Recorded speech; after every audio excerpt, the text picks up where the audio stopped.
Ugh. You okay? Ugh. Yeah, I'm riddled with allergies right now.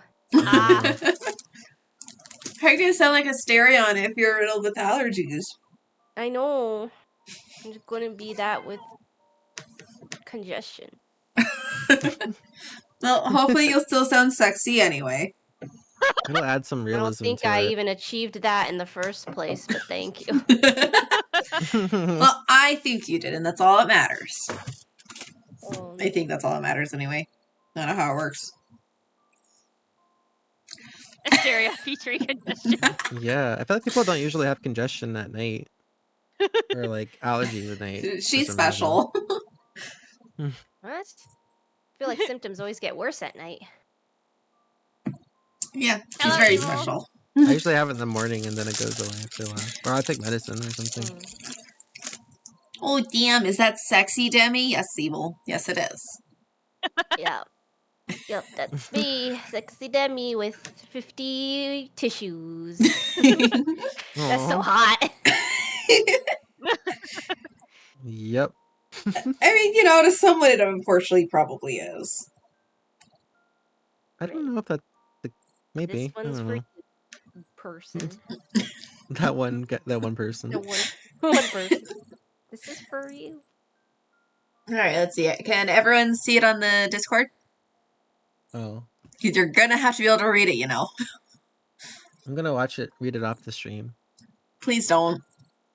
There's like a minute delay. Please don't. There's a minute delay? There's not a minute delay. I don't know what the delay is exactly, but there's a delay. Please don't. It used to be like a minute. It got better. Alright, Demi, can you see the screen? I can see the screen. Okay, well, at least you'll be on time if Citrine's not, so that's fine.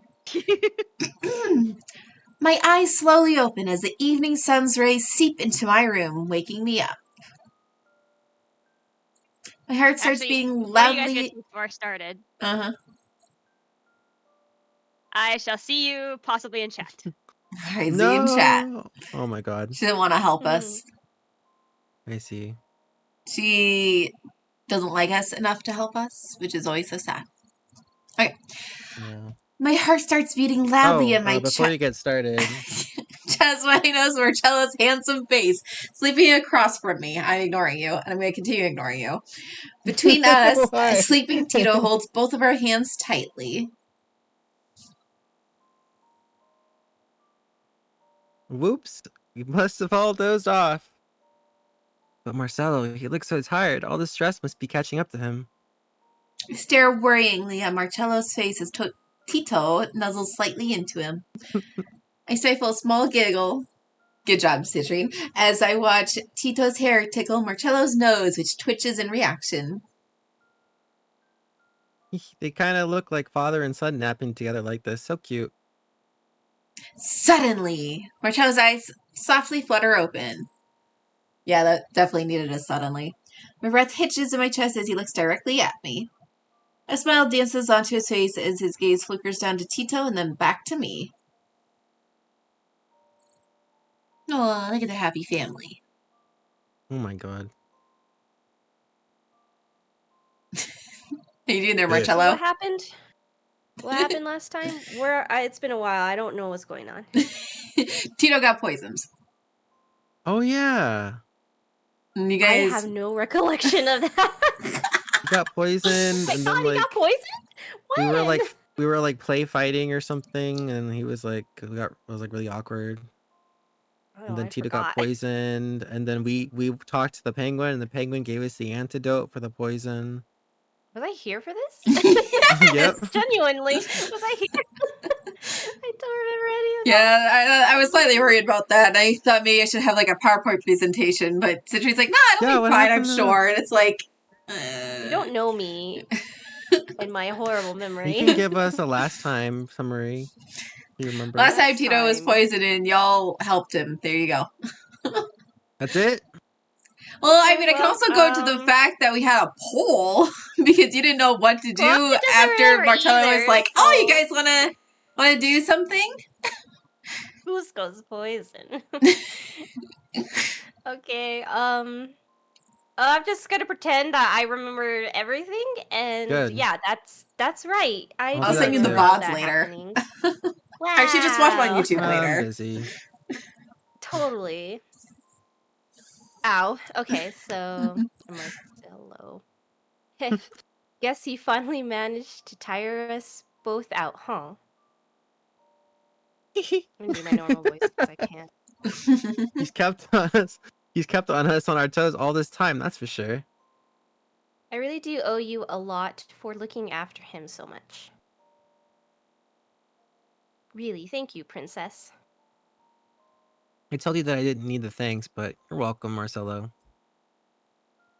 Heh, you aren't fighting me on the nickname anymore, huh? Don't know. I think I just kind of grew used to it. For a few moments, all we can do is stare at each other, smiling. Both glance down for a while as Tito elicits a slight snore and mumbles something incoherent. What do you think's going on in that tiny little brain of his, huh? It's probably the poison. He's probably having a nightmare. Oh my god. it's, It's gonna turn into a it's either llama. it's either something about training with you or how to drive me even crazier. Ha, honey. Suddenly, Tito mumbles something in his sleep as he squeezes both of our hands. Mama, Papa. Oh, Oh no. Marcello's smile No, that's fades as he turns to Tito with his sad, guilt-stricken eyes. He silently and slowly pulls his hand out of Tito's and sits upright on the bed before glancing back at the small boy. He starts speaking in a hushed tone, but I still manage to hear him. I'm sorry, Tito. Marcello, it wasn't your fault. I hope you know that. But it's on my shoulders now, Citrina. I have to stop this no matter what it takes. If it's war, it's war. Slowly, I release myself from Tito's grip and I walk over to Marcello to prevent him from leaving. I look up at him pleadingly, but he only looks away. Marcello, wait! Please! Look, I just don't think more violence is the answer to this. Isn't there another way? Violence is the only answer. Something just doesn't add up here. Why wouldn't the Black Lions do something, or why would the Black Lions do something like this? You said it yourself, you've been mutual peace for years, so why? Why would they do all this now? Would going to war with a group like the Red Dragons cost them greatly in the end? I agree with you, Citrina. There's no logic pointing to the reason behind why they possibly chose to do all this now. But at this point, after all the evidence we found, I'm afraid I can't put it off any longer. I can't keep letting my people get hurt just because I'm too afraid to act. God, we're dropping into like a very dramatic scene, like immediately. It's like, ooh. No matter what it costs, I need to put an end to this sick game of cat and mouse. Marcello tries to leave again, but I stubbornly block his path. I grab his hand and his eyes widen. Marcello, wait! Ugh. Listen to me! Meaningless bloodshed won't solve anything either. How can you just throw away the lives you vow so vehemently to protect when you don't even know the full story? A war will only create more broken children who will have to suffer like Tito. Thank you for trying, Citrine. I appreciate it. Tito stirs in his sleep, turning over to his side. Marcello and I glance back at his sleeping figure before Marcello lets out a deep sigh. I'm sorry, Citrina. I'm all out of options and time here. At this point in the game, it's kill or be killed now. But no matter what, I promise I'll keep you both safe. You have my word on that. Without another reply, he gently moves me out of the way before walking out of the room.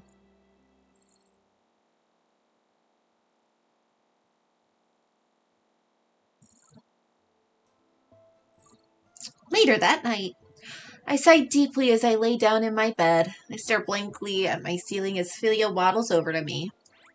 Master Citrina, please cheer up. You've been sighing all day.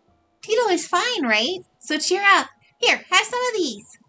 I look over at the small penguin to see Philia place a small bag of frozen mozzarella sticks in front of me. Of course. Thanks, Philia. I know how much you love these. Makes me feel better, Master Citrina. It makes me sad when you're all sad. My smile widens slightly as I pet the small penguin's head. Suddenly, a small knock on my door catches my attention. A few moments later, Tito peeks his head into my room.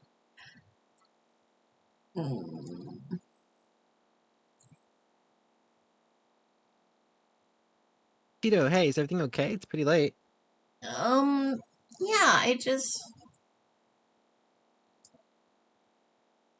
Tito? Can I sleep in here? Sleep here? It's not because I'm scared or anything, honest. I just, there was a giant bug in my room. Yeah, totally. It was huge. Spider, and I softened as I watched Tito struggle with his words. Slowly motion him over and wrap him in a warm hug as I shoot him a reassuring smile. After a few moments, Tito wraps his arms around me tightly. Get the fuck out of my room. Just kidding. This bed is definitely big enough for the both of us, Tito. Thank you, Citrina. I'm really happy that I have a friend like you. I pull back my blankets as I pat the spot next to me in bed. Tito kicks off his shoes as he jumps in, and I tug him inside. Just as I'm about to reach out to turn off the lights, Tito turns to me as he mumbles something. Listen, I'm not sure if it's appropriate to say this, but you kind of remind me of my mom a little. Your mom, Tito? I watch the small boy as he only nods quietly, as if doing his best to blink back tears. I lay my head down on the pillows. I gently wipe a few stray tears from his small cheeks. Do you want to talk about her for a little bit, or no? My own mom is coming soon. I can't.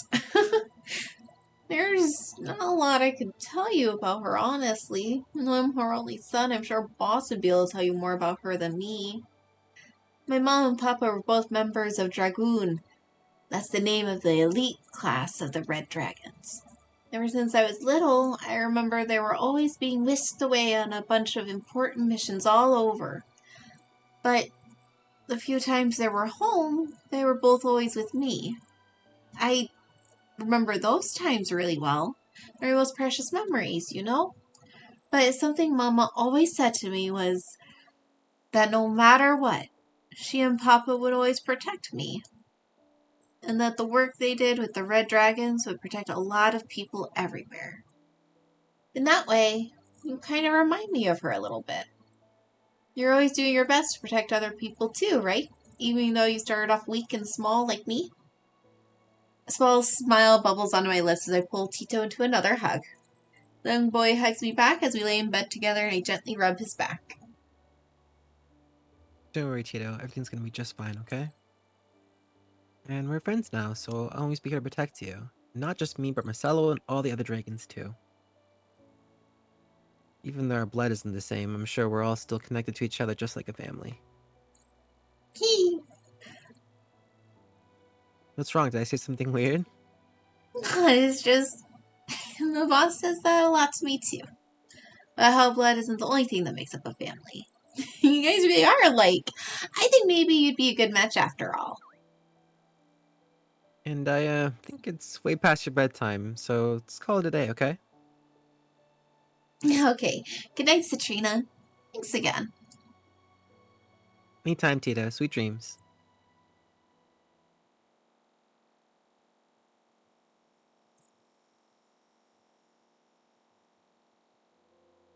A few hours later.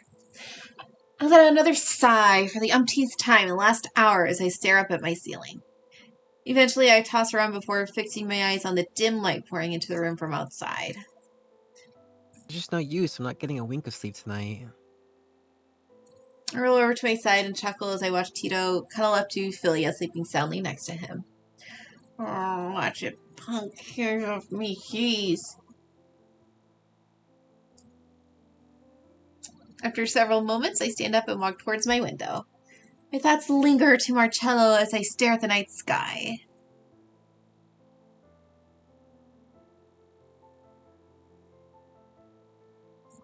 Just as I'm about to walk away, he grabs me backwards and pulls me into his chest. Previously on Demi speaking. Tomorrow night, after all the lights are out, come to my room. Let's finish what we started. I'll be waiting.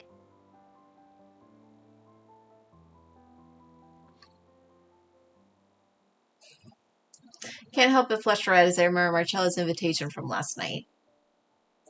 You idiot! Just what were you thinking at a time like this? Another sigh as I stare at my door. The memory of Marcello's heartbroken expression as he looked at Tito also resurfaces, and I bite the inside of my cheek. Such a big weight on his shoulders, and he knows that better than anyone. He must feel so alone right now. What will you do?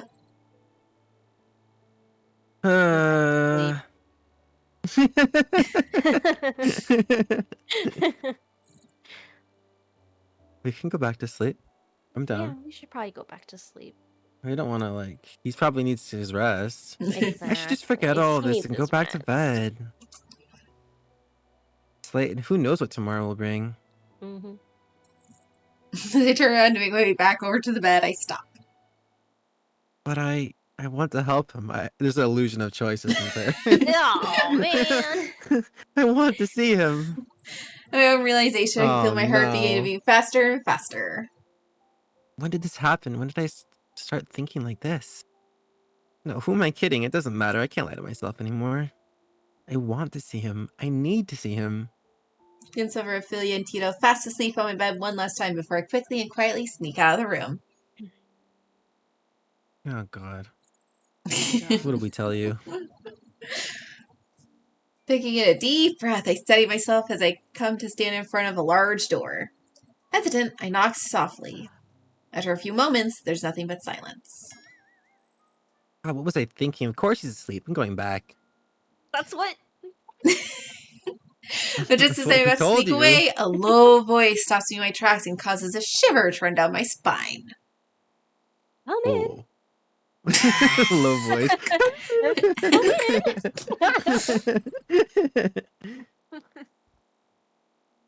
Slowly, I tiptoe into his room. Marcello turns around, shooting me a tired smile as I close the door behind me. Didn't think you'd actually show up, to be honest. As I examine his I face, thought- my heart sinks. Oh, sorry. Marcello. Papers are strewn all over his desk as notes, newspaper clippings, and documents cover every corner of the room. Uh-huh. Yep, they're everywhere. Marcello I can stretches as he see rubs them. his sore neck. He's been working until this hour? I took your words seriously. Huh? I told Valentino to call off my previous order. You're right. I know better than anyone that it's plain stupid to act on situation you don't have a full grasp on, especially when stakes are this damn high. He wasn't happy, to say the least. Valentino, you mean? Yeah. We had a big fight over it, probably the biggest since I took over as leader of the Dragoons. Don't get me wrong, Valentino is like family to me. Not only that, he was my father's advisor before mine. I truly respect him more than anyone, but something's just telling me to follow my gut on this one. I walk over to Marcello as he sits on the edge of his desk with his brow furrowed. So then, what now? Marcello crosses his arms before looking down. Tomorrow night, I meet with the leader of the Black Lions. Meet? Wait, you mean like in person?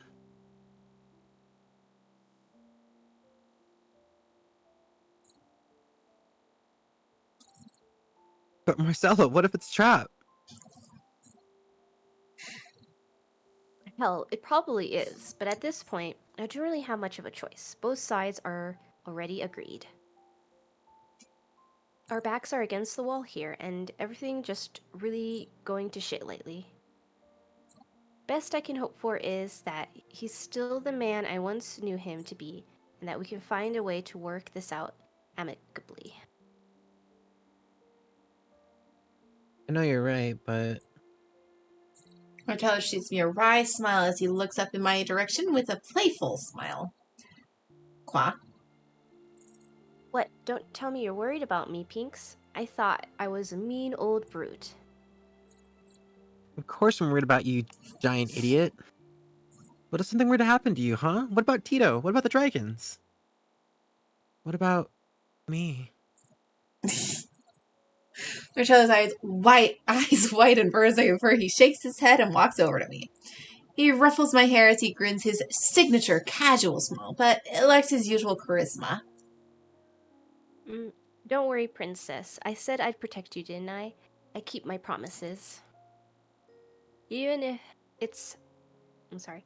Even if something doesn't happen to me, I promise Valentino and the others will protect you too. No, it's not about that. No one can just replace you, Marcello. Not to your men, not to Tito. Not to me. Citrina. I feel my face heat up as I look at him with teary eyes. Please, just promise me you'll be careful. Promise you're gonna come back in one piece. One piece? I'll Shush. do my best, okay? That's not a promise, Marcella. Seriously, I'm gonna be mad as hell if you don't come back. I'll slap you the teeth out of you Yeah. this time for real. What the fuck? I'll slap you the teeth out of you. There. Oh. I think it is Kohaku. Marcello looks like a samurai lost in modern times. Yeah, I can kind of see that, honestly. Also, does Sarah It's the always hair. have kind of a purplish hint at the bottom here? Never noticed that. Gotta admit, I'm kind of happy to know that someone this adorable is worrying her pretty little head off for me. Ugh, there you go again with the teasing. Can you ever be serious for once? Who the hell said I'm not serious about you, huh? At this, I look up at him, eyes wide. He stares back without flinching and feel my heart nearly stop. What? Suddenly, he shoots me a smirk as he ruffles my hair. Just kidding, Hat. You really leave yourself an open target for these sort of things, know that? Now get out of here before I really do start getting serious, you hear?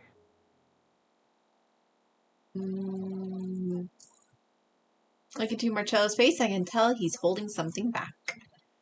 I peer down shyly before I open my mouth. Marcelo, can I stay here a little longer? Not a chance. It's late as hell, isn't it? You need to head to bed.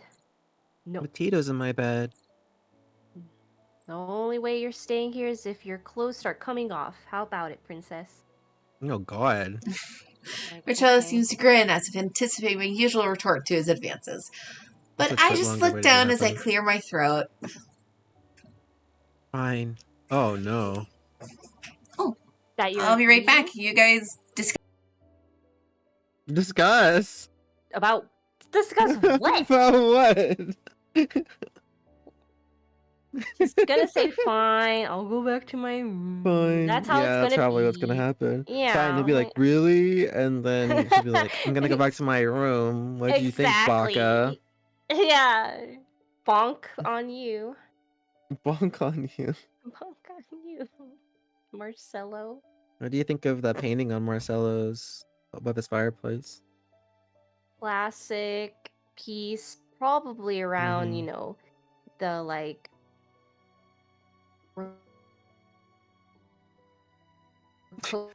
Yeah. That's typical of the Rococo area. Rococoian. I'm Yeah, sure he probably like appreciates all the art styles. yeah. He knows his Mhm. art. He's pretty knowledgeable. I can still hear rain. Oh yeah.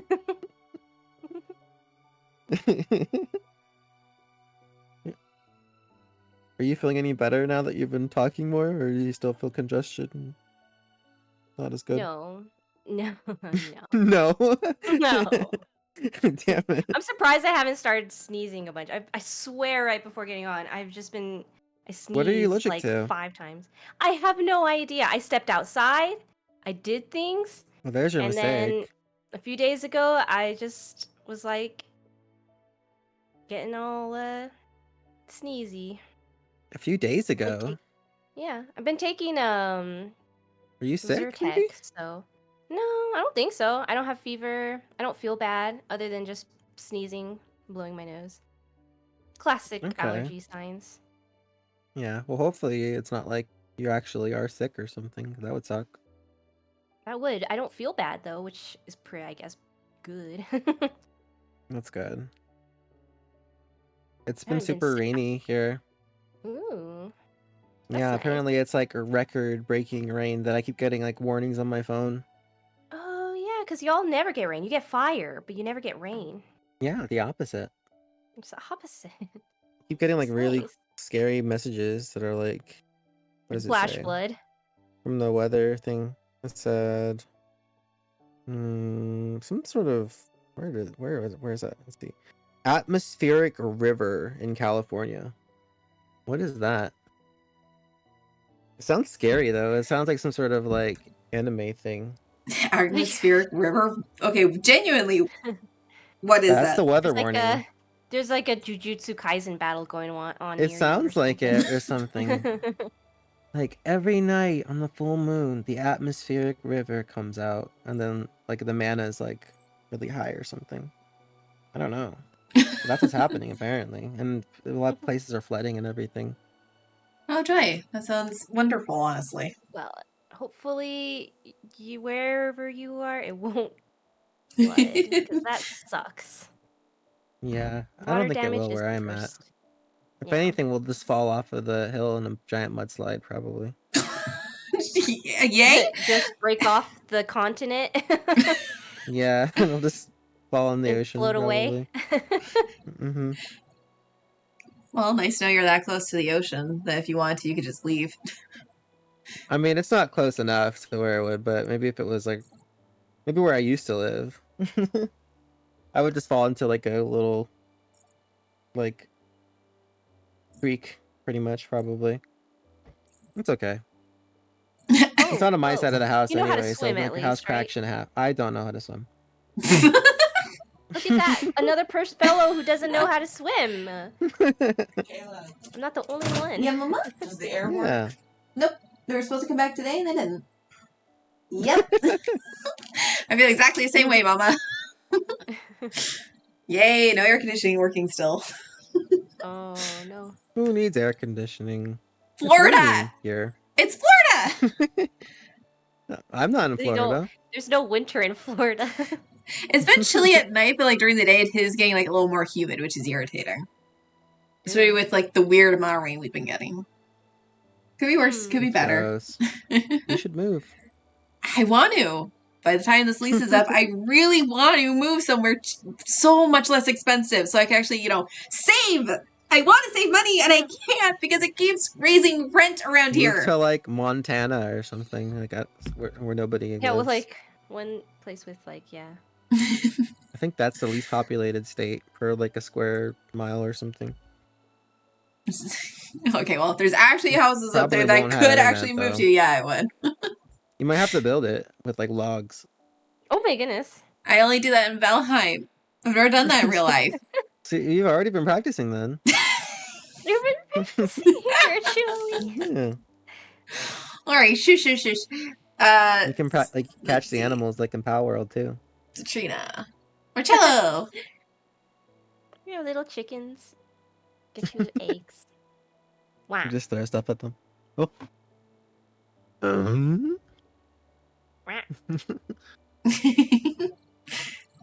Marcello! I said it. That's it. You said you quacked. That wasn't a what. You You said sound whack. like you quacked. I heard what? Wow. What? I said fine. If that's your only condition to me staying here with you, then I can meet it. Girl Scout Scout! Everyone take Oh, a drink of okay. something. I'm I not have a girl pineapple juice, and it's Scout. delicious. I have just some water right now. Hi, Erin. I wish Nice that to was see me. ya.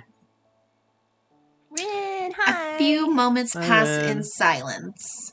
Keep my eyes glued to the floor as I feel Marcello move to stand directly in front of me. He reaches out a finger to lift my chin, forcing me to face him. An intense expression rests on his face as he stares down at me. Citrina, I really don't think you know what you're getting yourself into here.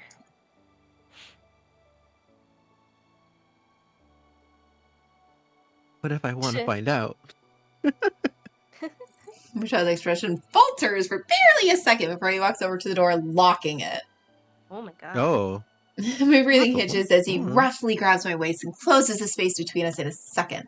Oh no. He forcefully like pulls my this. chin up to look at him again.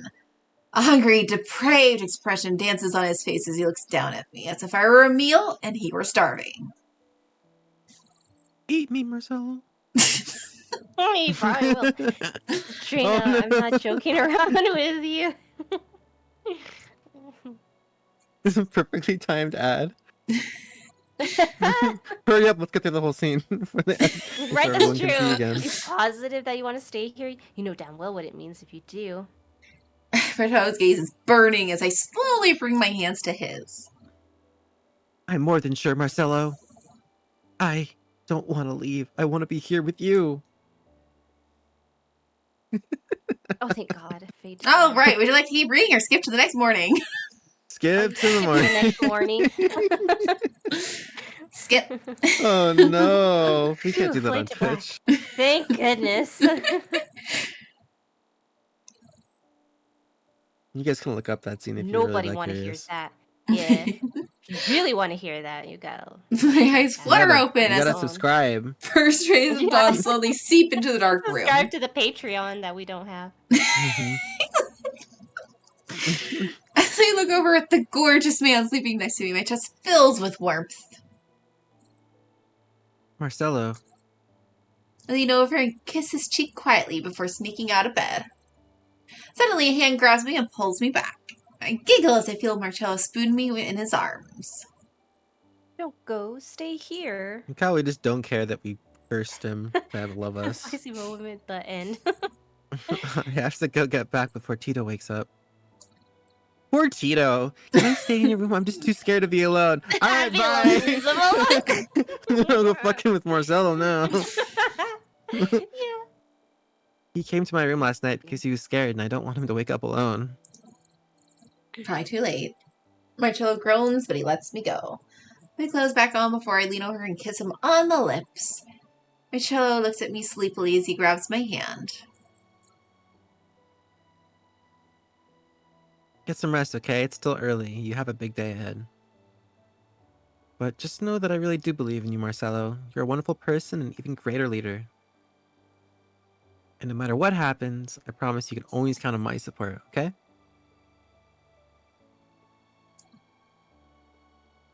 I slowly let go of his hand before heading towards the entrance of the room. Just as I'm about to leave, Marcello's voice stops me.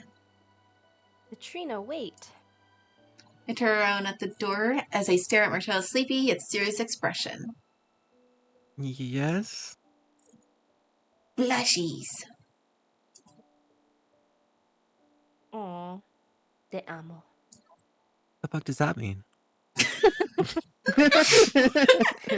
¿Qué? Why is he speaking French? Demi, do you need to translate it? Damn. Damn, girl. Que barbaridad. As I make my way down the silent halls, I can feel my heart beating rapidly in my chest. Oh my god! Yamo. Huh? Girlfriend's the chain. What the She fuck really does that doesn't- mean? She doesn't know what that means. Come I'll have to on. look it up when I get back to my room if I don't forget. Oh my Oh, I God. forgot. I can't help but smile as butterflies flood my stomach. She I not can think teach of as Spanish in high school? Marcello as my heart soars remembering our passionate night together. As I reach my door, I notice it's slightly open. Great. Tito, Now he's are probably you awake? kidnapped. Ah! Good job. Well, now you're kidnapped. My eyes widen as a man hiding behind my door quickly grabs me and covers my mouth. He slams a white cloth with a weird smell over my nose. Oh, no. I attempt to fight back, but it's no use. My vision is already fading. Last of my energy, I glance for to find Tito, only to spot another man in a black suit covering his mouth as well. Tito frantically struggles as he locks eyes with me. Tito. Suddenly my vision completely darkens and I lose consciousness. All right, game over. Let's set the next path.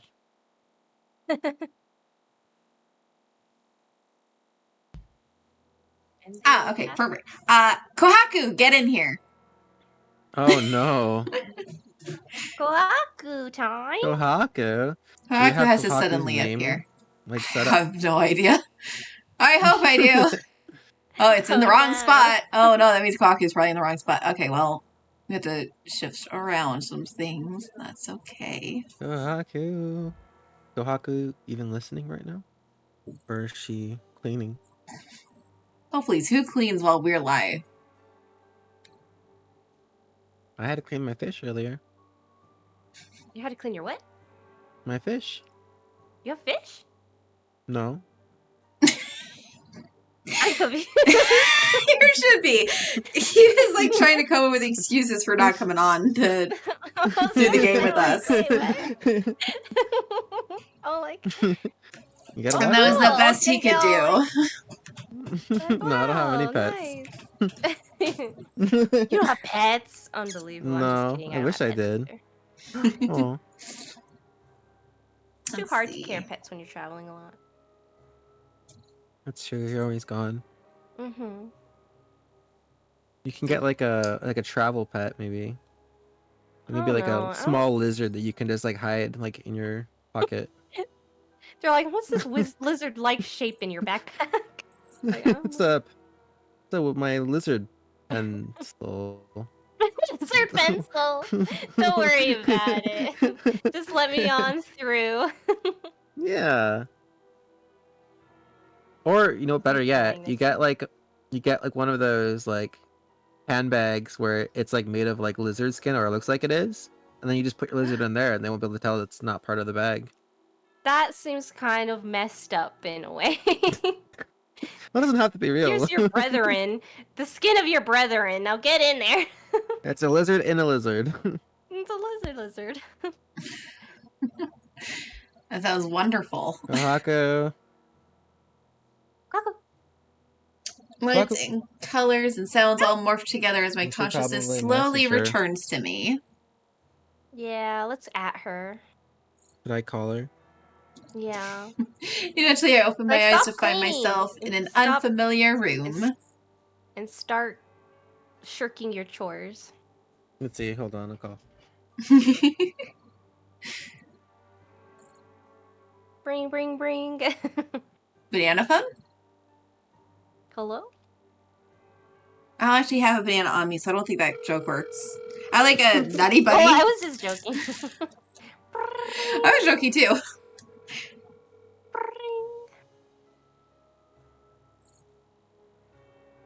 Oh, she's not answering. Gee, I can't guess why. Maybe she's busy, cleaning like she said she was gonna do. Well, We'll just have to my head's pounding like a improvise. drum. I could do the voice. No. What do you mean, no? Kohaku has to do it. We'll just That'll pause happen to then me. once her character comes in. Citrina, are you awake? The sound of Tito's voice, my eyes widen. I turn to move, but notice my hands and feet are tied to a chair.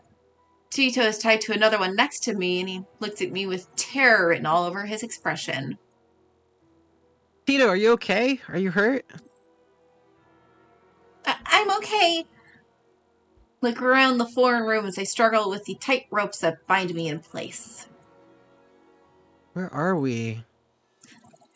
Oh god. Latana de Leone, the lion's den. What the fuck does that mean? He just said it. He translated it right at the end, my dude. Just as Tito gulps, I hear the door swing open, followed by several suited men walking in. They all wear cold, emotionless. Looks The familiar. same dude. They're the same guys. Look it, okay. It's easier to copy paste. Especially for like a visual novel. Literally, yeah. Alright, Cock, you're fighting me. She'll be here in a minute or two, which is good because that's going to be perfect timing. They all wear cold, emotionless expressions as they come to a stop while staring me and Tito down. My eyes widen when I recognize a pin on each of their suits with the outline of a lion. The Black Lions. One of the suited men glares at me as he growls my direction. Dragon scum! We can finally use these two to get rid of those bastards once and for all. But they're just a kid and a woman. Do you really think they're the ones behind all this? I gulp nervously as I catch the sight of a gun on each of the men's holsters. Don't let their appearances fool you, idiot. They've committed crimes that go far beyond forgiving a child or a woman. But they're nothing. They're nothing but... Oh, sorry. It still says what I thought I saw too up here. They're nothing but treacherous snakes. No, you're the snakes. You're the bad guys, not us. Tito, no! Don't provoke them! Hey, With- Kawaku. Hi. Hey. Not perfect, but I'll take it. I'm not... I'll mess around with it later if I need to. We're all One of the like... men turns hands around with up. a scowl, eyeing Tito with disdain.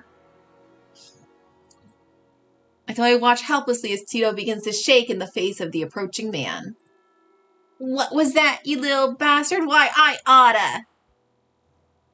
Don't you fucking dare! As I scream, the doors to the room burst open, and a tall, lone man emerges from the shadows. Oh god. Everyone, Oh my god. There he Kohaku. is. Mikohaku. Oh no. As the imposing figure walks into the room, the other seated men immediately bow down. I gulp, feeling the intensity of his presence even just as he walks inside the room without saying a single word. The man's eyes scan the room, first narrowing slightly at Tito before they come to rest on me. Oh shit, this guy. He's on a different level than the rest of these people.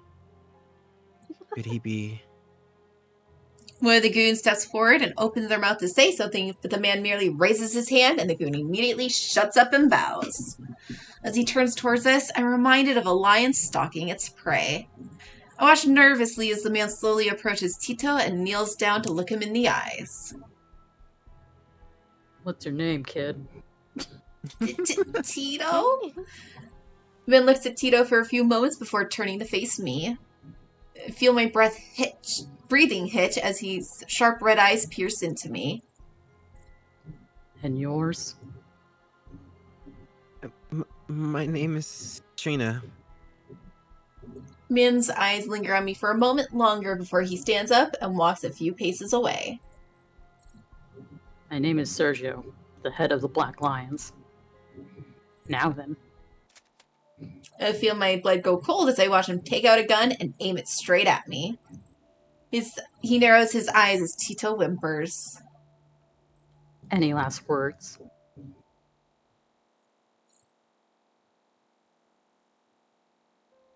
I swallow hard as I stare up at the menacing face before me. Sergio narrows his eyes as Tito lowers his head and begins to cry. He pauses for a second before lowering the gun. He shoots a look towards one of his goons and they immediately hand him a scroll. Sergio grabs the scroll, opens it, and throws it at my feet. Tell me something, woman. Do you recognize these faces? I shifted my spot to examine the scroll lying in front of me, but as I do, a wince escapes me as the faces of several men and women in suits are crossed out with a red X. A few trails of red cover the edges of the scroll, and I can only swallow hard. Well, Hey, I've never seen these people in my life. Excuse my eyes shut as I hear a gunshot echo. Tito starts bawling as I slowly open my eyes to see smoke coming out of the barrel of Sergio's gun. I glance over to my left and see that there's a hole in the wall next to me, mere inches from my face. Then a hand jerks my chin upwards, forcing me to stare into his crimson eyes that seem to resemble knives. Really now? It's pretty sickening, don't you think? To not even bother remembering the faces of the innocent people you murdered. What are you talking about? You're the ones murdering innocent people. I haven't hurt anyone in my life. Sergio stares at me as he brings his gun to my temple. I feel myself begin to tremble as the cold steel presses against me, paired with Tito's sobbing from behind. Several of the men lower their heads and cast their gazes down. Except for one. You know what, Demi, do you want to take over this angry dude? Sure. How dare you try to play the fool, you vile woman? When you're the ones who murdered our clansmen. You're the ones who... However, before the man could press on, Sergio merely raises his hand and the man immediately goes silent once more. Sergio turns back to me, and this time he slowly positions the gun right under my chin, tilting it slightly upwards. I close my eyes, shaking uncontrollably as tears begin to fall. Please look, I'm telling you the truth. Whether you choose to believe me or not, at least spare the boy, please. He has nothing to do with this. Sorry. No, it's okay. A few moments pass, and I dare look up again. The only thing I can see is Sergio's intense gaze burning straight into my own, unmoving. After a few palpitating moments, he lets out a deep sigh. Tears are still falling from my eyes as he suddenly stands up. You're not lying, are you? What? But boss... Quiet. Sergio bellows at the suited man, causing him to whimper pathetically and immediately lower his head. Slowly, Sergio turns back to me. A person capable of committing these crimes against us wouldn't have the look she has in her eyes right now. And I doubt they'd even care enough to plead for the kid's life. So, if not you, then whose orders do you follow? Who is the one plotting against the Lions? Answer me. I breathe in heavily and try to avert my eyes in a means to compose myself, but it's hardly effective. However, Sergio only waits patiently for my answer as he continues to stare me down. I can still feel myself trembling, but I do my best to look up. The Black Lions are the ones who've been attacking the Red Dragons. You're the ones who are trying to start a war. Bullshit. We're the ones trying to prevent one. But we won't sit idly by as heinous crimes are committed against us either. Now tell me, what is your true incentive here? Sergio aims the gun at me again, but I refuse to be deterred, biting down angrily on my lip. Fury begins to take over all my senses, bringing my shaking to a sudden stop. How dare you? You're the ones who were behind Marcello's father's death. You even hired people to kill me just because I was seen with Marcello. I hear myself echoing. How dare you try to pin blame on us? Sergio narrows his eyes at me and I scowl in return. What the hell are you playing here? Don Nusi's death had nothing to do with us. And I've never seen you before in my life. Therefore, everything's your fault. I saw it. The emblem of the Black Lions, just like the ones you wear on your suits. He was found at the harbor before Don Nusi's ship departed, and the man who also targeted my life wore one. That stupid emblem also appeared when Tito was poisoned. You're the ones behind all of this. Sergio glares silently as I glare back at him angrily. Tears spill from my eyes, but I muster up all the courage inside me to hold my gaze steady. I've seen those eyes before. They're just like his. Oh. Sergio hold on. finally Something else reaches I'm into seeing his here. jacket to put his gun away. With a sigh, he turns around towards the other men. Take the kid away and bring the woman to my room. No, don't you dare touch him. Sergio looks back at me with stern eyes, but I can feel honesty radiating from his gaze. Look, you have my word that no harm will befall him if you just listen and come along quietly. I gulp as I exchange looks with a tear-stained Tito. Citrina, I'm scared. Marcello's gonna come save us soon, won't he? Don't worry, Tito. Everything's gonna be okay, alright? Just be good and wait for me to come back, okay? Look over at Sergio as he patiently waits for my answer. I nervously nod and Sergio snaps his fingers. One of the men next to me cuts my ropes open and I stand up, rubbing my sore wrist slightly. Sergio looks at me as he motions towards the door. Follow me. Suddenly, one of the goons attempts to intervene in Sergio's path. He looks nervous as his eyes dart from me to Tito to Sergio. Boss, wait, is this really a good idea? You should kill them right now. I mean, they murdered our people and... Ah! I watch as Sergio wraps his hand around the man's throat and lifts him in the air with ease. Yeah, that's the sound he Oh my makes. god. The man gasps as Sergio tightens his hold, shooting him a glare. Let me hear one more word out of you. Just one. And we'll see. We'll see who's going to be getting killed here. Do I make myself clear? I swallow hard as Sergio So throws the cool. man on the floor and he wheezes for air, grasping at his throat. Oh, that was the wrong quack. I wanted to do the small one. Sergio shoots me a look to follow him, and I do without a word. That was one hell of a quack, okay? It's like a duck in a cave. I wanted to do the little one. Quack So intensify. I know. Cracking and pesticide.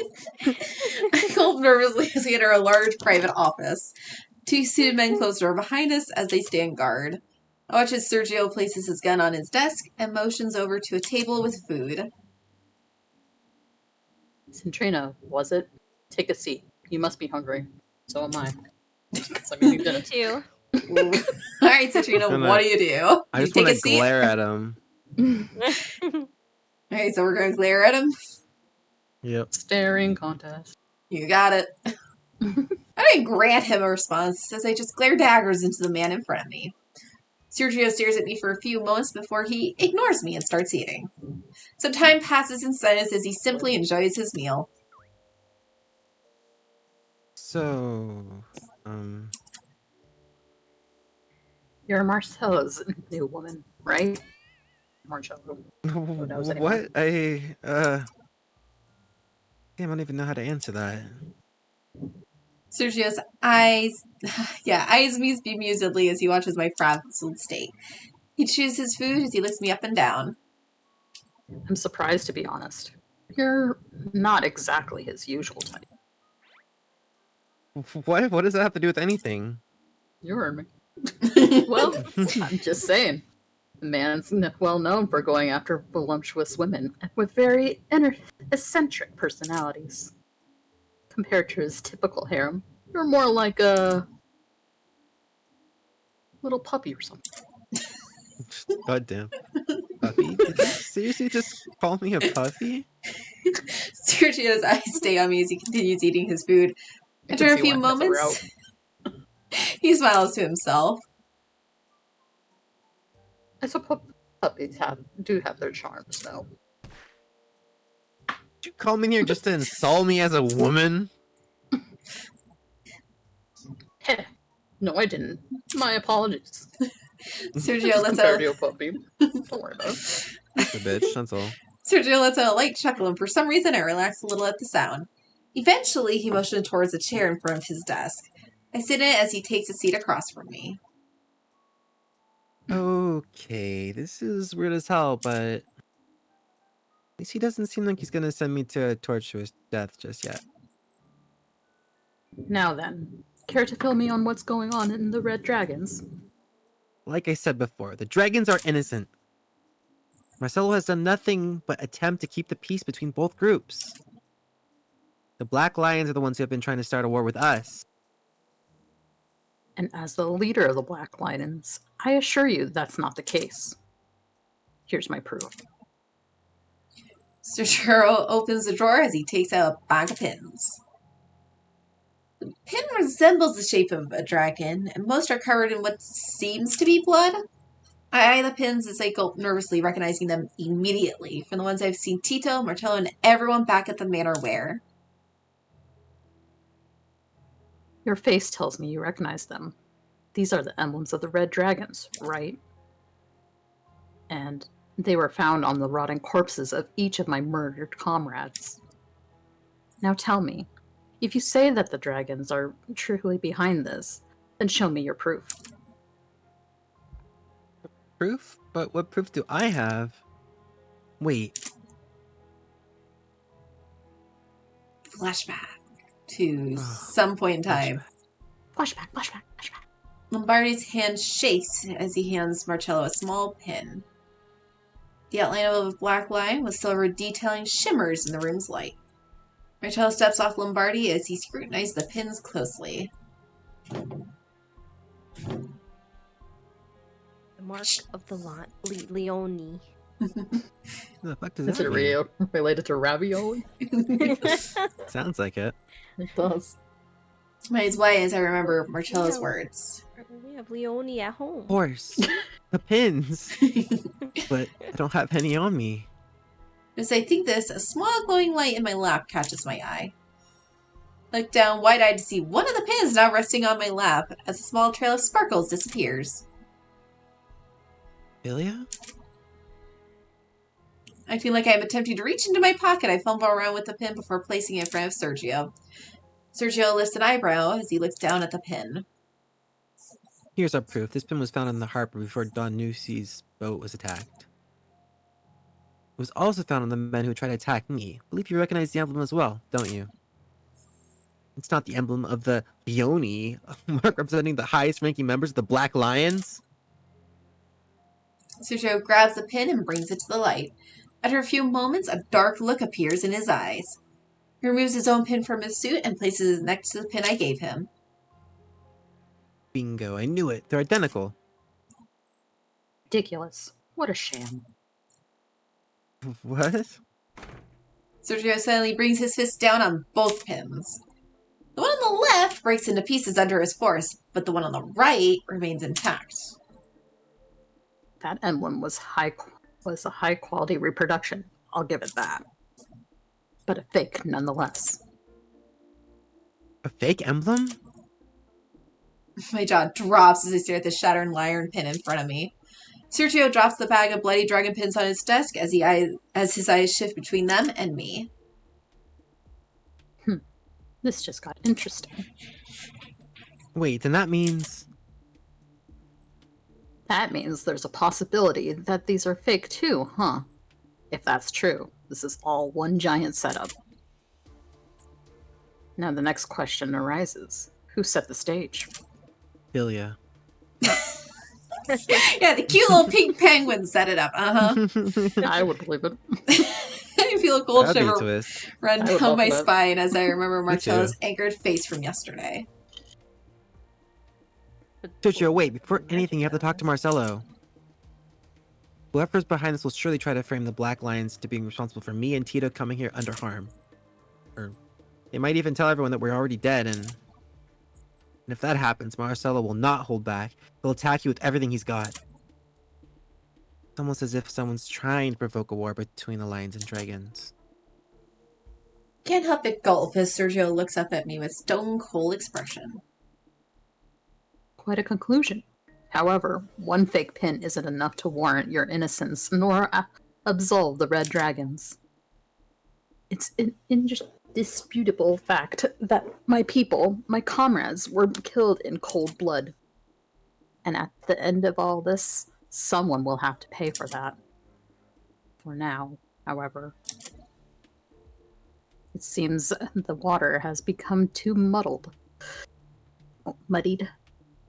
I don't to see what's really lurking at the bottom. Sergio picks up the phone and speaks into it. Moments later, suited men march into the room. Stop everything and send a messenger to the dragons.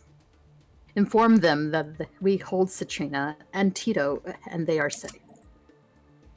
And no matter how tempted you are, do not engage. Several of the lions You got it, stare, boss. stunned at their boss. Sergio eye twitches as he growls. Now, people. You can snap back to reality and quickly run out of the room. As Sergio follows them over to the door, he looks at me for a few moments before he opens his mouth. And as for you,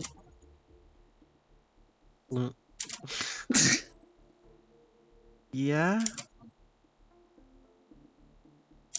I don't trust you, and you're not in the clear yet.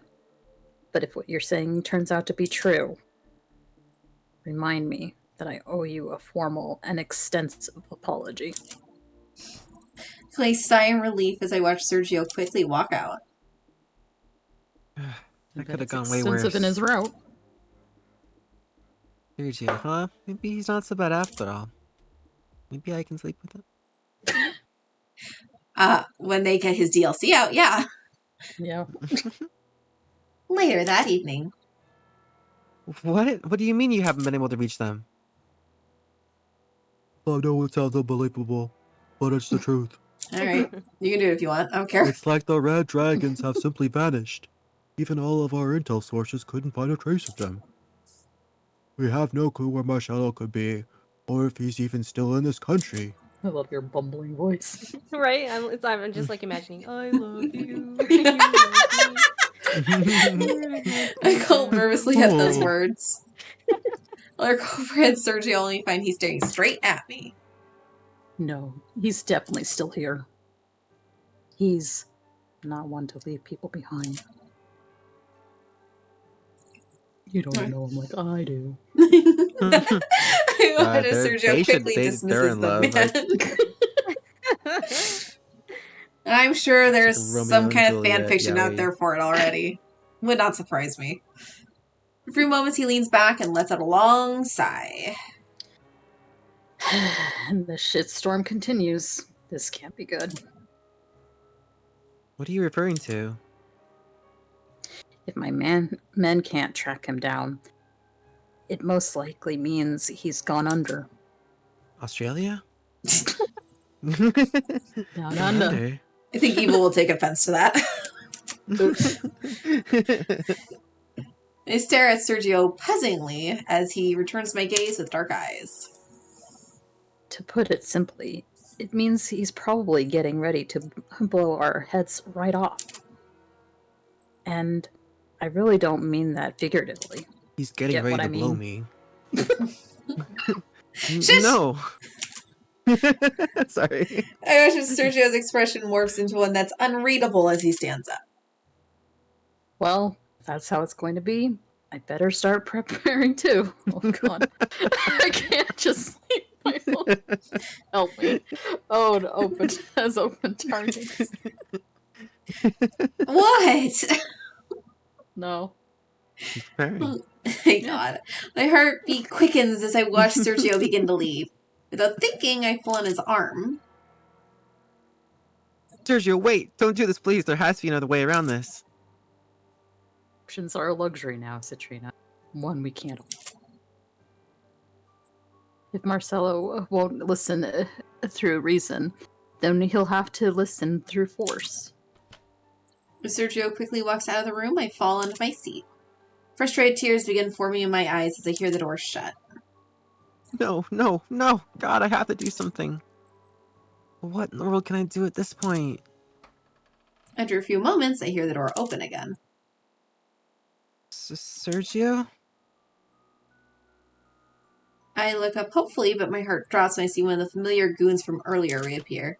He wears a crazed, angered expression. I immediately stand up as he closes the door. Demi, crazed and angered, got it? Crazed and angered to me. You. I thought this was Barney guy. Oh. No, I it can says do left what you line want. question mark. It's different. Which one is this guy? The number 3? It's this crazed, angry dude. You're crazed and angry. This is You just had to go on and open that big mouth of yours, didn't you, you little bitch? My eyes widen as I watch him pull out a knife from his sleeve. He grins at me with deranged eyes as he begins stalking over to me. It's you! You're the one of the shitheads behind all of this! Hey, what a smart little bitch you are. Such a shame you have to die so soon, huh? The man lunges at me and I dodge out of the way. I let a loud scream as I kick the knife out of his hands. During the training Marcello gave me, I'm able to defend myself against his fierce attacks. After a low sweep, the man falls to the floor with a loud crash. He growls as his head whips up, veins throbbing in his forehead with his face beet red in anger. I'm gonna pay dearly for that. The man lunges at me with all his strength, but I use that to my advantage to send him toppling over again. Just as he falls, he grabs my ankle and pulls me down. I struggle under him before I kick him square in the groin and run towards the door. We need to get the hell out of here. Oh, I don't think so. He sounds like he's supposed to be like crazy. I scream as the man grabs me by the hair and pulls me back. But as I turn around, time seems to slow down. I can only watch as a knife gleaming menacingly in the light comes down to strike me. The man's laugh echoes in my mind as I watch the knife come down faster and with no chance to dodge. Damn it, no! I instinctively squeeze my eyes shut as my heart pounds in my ears. After a few moments, I feel nothing. My eyes widen as I look up to see Sergio's face mere inches from mine staring down at me with a pained expression. Oh, Bastard. Sergio! I got it. Glad you did. No. I realize what happened when a drop of blood drips down from his shoulder onto my hand. What? How? When did you? Sergio turns around with wild eyes as he slowly pulls the knife out from his shoulder. A man tumbles backwards as Sergio stalks towards him with intense red eyes. I knew I smelled a rat. Sergio tightens his grip on the blood-soaked knife as he approaches the frenzied man. Now then, wanna talk? Eek! Please wait. I'll tell you everything. Don't hurt me. I was just. Ah. Sergio and I watch in surprise as the man suddenly begins to convulse violently, grasping at his neck. Oh my god. After a few moments, he drops lifelessly to the floor and his eyes roll back. I stare at his eerily still body as I watch Sergio kick him slightly. I think he's dead, dude. No Stop. response. He's dead. Sergio quickly throws the knife and drops to his knee beside the man. He quickly opens his suit and sees an electric metal band around his neck. Whoever the asshole behind all of this definitely knows how to cover their tracks well. Is he dead? Yeah, that electric band around his neck killed him. He's probably wired too, so whoever's behind this sent that signal the second they heard him crack. Sergio looks over at me with a worried expression. You alright? Yes, thank you for... Oh. Oh, fuck, Sergio! I immediately rush over to Sergio as he falls forward on one hand, using the other to grip his shoulder. Blood pours out of his wound and I approach him with worry. He grits his teeth as he attempts to mask the pain. I'm fine. Yep. It's a flesh wound. Wait, please, let me help you. Wah, wah. Oh, if he's dead, game over. Yeah, dead, that's right. Totally dead. I hope he's dead so I can eat my Hey, chicken I can make Demi do everything now. Sweet. Demi, we're in your point of view. Oh no. Whoa, Good luck, Demi. great. Oh, Damn boy. it. Alright, I was I'll like, be back what in 30 a minutes. nice and easy sesh. No. The guys get exactly one POV episode and we found it, so have fun. Oh, well, time to eat my nuggets. Enjoy your nuggies. I don't know if you leave or not, Kwaku, I'm sorry to say. It's okay. I'll So be here. hopefully you don't need to clean anymore. It's all good. I have a few days to do it. So I have to say this You too? say everything. Okay. I only help My you if mind you actually need races. it. Okay. My mind races as I hurry down a dark alley. As my thoughts linger to Citrina's smiling face in my room yesterday morning, my steps slow to a stop. A scowl forms on my face as rage, frustration, and guilt shackle my entire system. Damn it all. My fist collides with a nearby brick wall, it in fit of blind rage.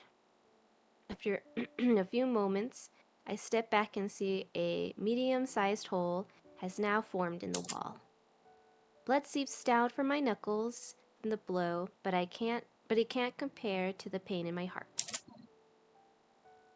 How the hell could I let this happen? After I promised her I'd protect her, after I held her in my arms that same morning, I should have never let her go. I should have never let either of them out of my sight. Sergio, you'll pay for this, I swear. Suddenly, do I do that one too? Yeah. Okay. Suddenly, a small rustle from the alley catches my attention and I turn my head around. Who the fuck is there? I'll kill you, damn it.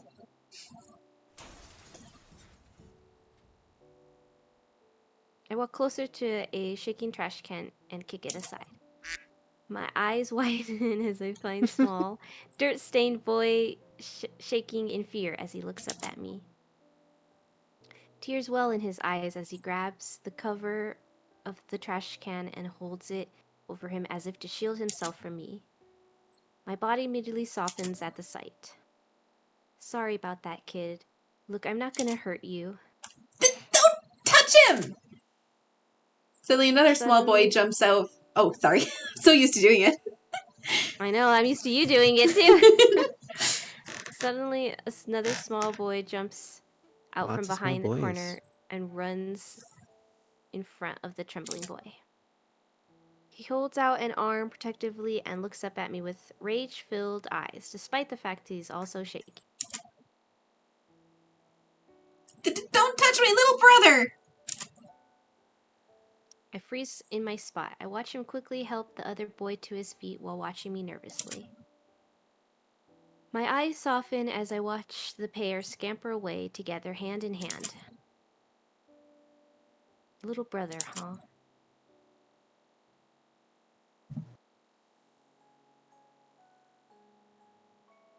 I stare up at the faces of 3 large snickering men as they loom closer. Cuts and bruises decorate my face, but I hold my ground as I glare up at them with rage. Don't touch my little brother. I'll kick your asses, you jerks. Come on, I can take you. My dad's the head of the Red Dragons. He'll end you if I can't. Mark my words. I clench the bat in my hand tighter as a small bead of sweat trails down my face. Injuries sting all over my body and my heart's pounding painfully in my chest. I hold my stance as I meet Sergio's small eyes glancing up at me. I thought so. Young kid Kohaku voice. Oh god. Do the Tails voice. I don't even know where I can right now. Yeah. Marcello. Hey, wait a second. Did that brat just say the Red Dragons? Wait, holy shit, it's true! Look at that giant tattoo on his back! After a few palpitating moments, the men scowl at my beaten face before turning around quickly. Aw, frick, let's just get the hell out of here then. A pair of snot-nosed brats like these two aren't worth pissing off the dragons. I let out a sigh of relief as I watched the men scamper away. I turned back to check on Sergio, who is quivering as he stares up at me. I shoot him a grin as I wipe the blood from my nose with the back of my hand. Heh, what a bunch of wimps. You okay, Sergio? Huh? Sergio, you okay? My eyes widen as I watch tears begin to stream down the younger boy's face, mixing in with the blood from his injuries. He glares at me angrily as he scrambles up. Marcello, why did you do that? Why did you save me?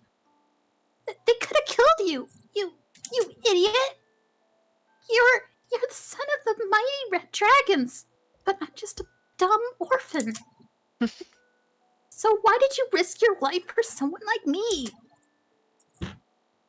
Didn't respond and merely take a step closer to Sergio as he looks at me with a genuinely puzzled expression. After a few moments, I just shoot him another grin as I smack him behind the head. 'Cause you're my little brother, idiot. Of course I'm gonna protect ya. What? But I'm not your real brother. I'm just... Aw, geez, Sergio, this again. So what if you aren't my brother? Who the hell even cares about all that stuff? Family ain't who you're born with, it's who you die for. At least that's what my old man always says, and I think he makes sense. Look, I've told you countless times that it doesn't matter to me who you are or where you come from. You're my best friend, Sergio. And as your best friend and the next future leader of the Red Dragoons, I always gotta protect the people I care about. And that includes you, so I'll always have your back, whether you like it or not, chump. Marcello. Thank you. My grin grows wider as I throw my hands behind my head and look up at the sky. Well, now that that's over with, let's go get something to eat. I'm starving. Oh, I think Mom said she's making her special pasta tonight. Come on, or she'll nag us to death if we're late. And Ma is angry, and Ma angry is scarier than any guy holding a gun or a knife. We both walk forward for a few paces before Sergio stops and I turn around in question. Huh? Sergio? My eyes widen as I notice a light in his eyes I've never seen before.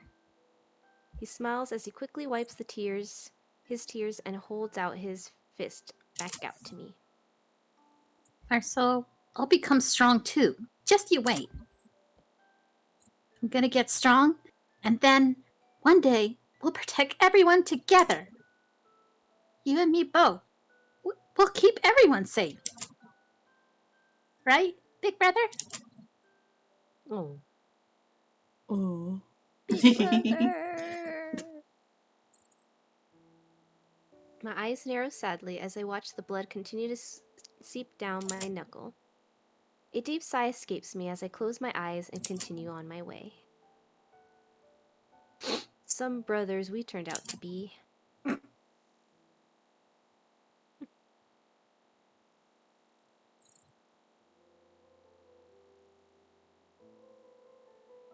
As I reach my room, I tear my hands through my hair. I stare at my unmade bed as visions of me and Citrina's night together plagued me unrelentingly. My gaze eventually falls on my now bandaged hand as I form a fist. A knock on my door interrupts my spiraling thoughts as I let out another sigh. I make my way over to sit down behind my desk, not even bothering to turn around. What is it, Valentino? Apologies for disturbing you, Monsignor. I just wanted to check on how you were holding up. I let out a scoff as I hang my head. Pain, desolation, and guilt wrapped itself around my heart so tightly I can feel the physical ache. I've never felt this pathetic in my life, Valentino. I couldn't protect anyone. Not my father, not my friends, not Tito. Not her. From the corner of my eyes, I watch as Valentino enters the room and walk closer to me. I feel a comforting hand grip my shoulder. Your father once said the exact same thing to me on the day he lost your mother. And how the hell did he cope with this? How did he manage to look in a mirror again and not despise what stared back at him? He didn't, I'm afraid. Father was a very strong man and a fearless leader, true and mighty dragon right in every right of the word. But after he met and lost your mother, his view of the world and of himself became different. Very, very different, in fact. What are you saying, Valentino? I bring my gaze to look at Valentino, only for him to turn around. He starts pacing slowly around the room. As a member of the Red Dragons, your hands are tainted with blood from the moment you first step into this world, my lord. With great power comes great responsibility Oh, and an God. even greater burden. Killing, loss, they're all common part of this way of life. Your father knew that better than anyone. He didn't seek to form bonds with people. He sought to use them for what he could to make the dragon stronger. And so he did, for many years. There was a time before you were born when your father's name was whispered with terror throughout the streets, just like a prophet's. Why, back in the days of old, thought we'd take over the world together, him and I. Valentino, what the hell are you saying right now? For as long as I knew my father, he always stood for peace, and he used the might of the dragoons to keep the peace. My father never believed in senseless killing. What he did was solely to protect the people around him. If spilling blood was what it took, he bore the burden, but he always held respect and even honor for the lives he did take. And as he raised me, he instilled those same values into me. With an iron fist, you know that. You were there for it. To say anything otherwise now is to spit on his name and everything he stood for. This bloodlustful man you talk about is not my father. Valentino turns around and I can't recognize his expression as his eyes bore into mine. No, my lord, your father changed. He grew afraid of bloodshed, of war, of the very things that molded him into the man he was because of your mother, of all people. She was the one who implanted these values into him of peace and protection, of all these lofty ideals. I narrowed my eyes as Valentino slowly makes his way to me. And just where has it gotten us? Where has it gotten you, Marcello? Just who was your father actually able to protect with these unrealistic expectations about the world? Who have you been able to protect, my young dragon?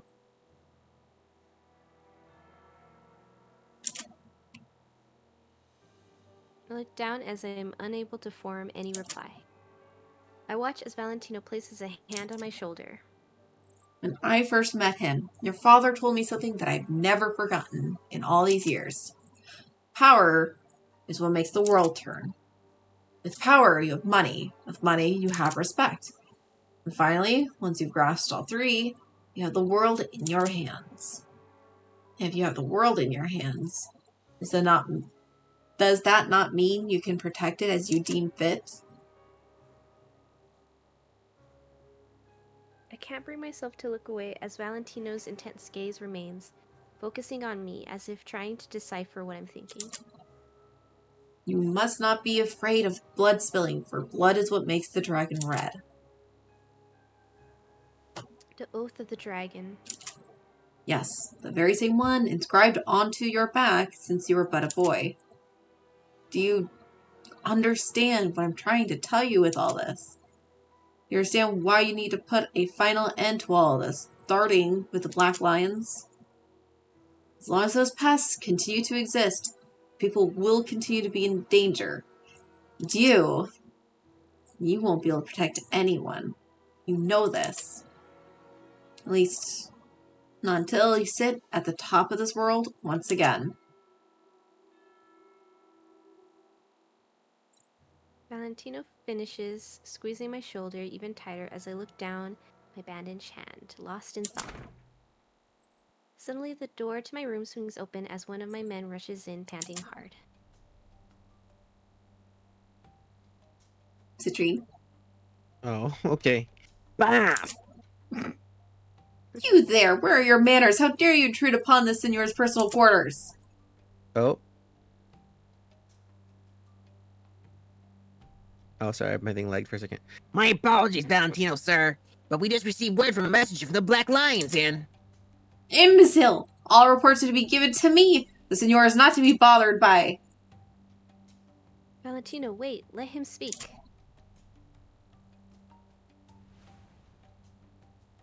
With the raise of my hand, Valentino nods his head and bows.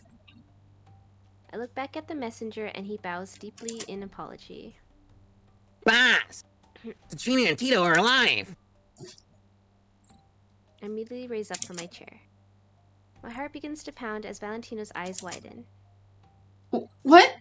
But that's impossible! We received word of their deaths and... It's true, they're alive. The Black Lions have them revealed their base to us. I'm going. Valentino, round up all of our men that can be found on these shores. We're going to end this before tomorrow's moon rises. I grab my Let's sleeve go. as I storm out of the door, falling to see the dark smile playing on Valentino's face. Yes, Monsieur. Wise choice. You have no idea how much it gladdens me to see the true spirit of Il Drago has been passed down to you. Now. Words I'm not even gonna pretend I can pronounce. What the fuck does that mean? I don't know. There was an additional translation. I have no idea. Alrighty. Let the games begin, perhaps? Maybe.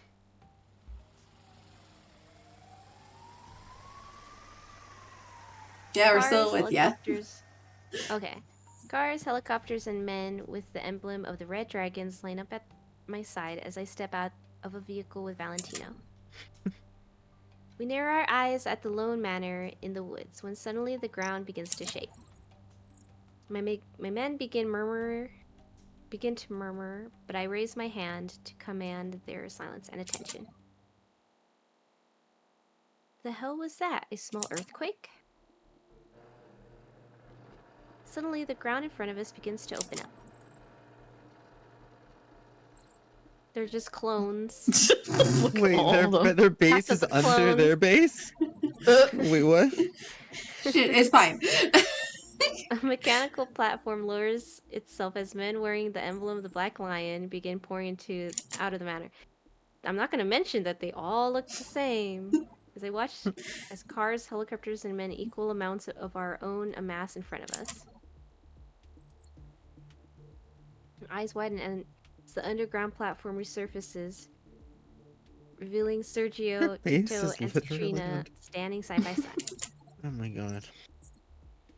I can feel my heart slam into my chest as I look at Katrina's relieved face. They're safe. Marcello!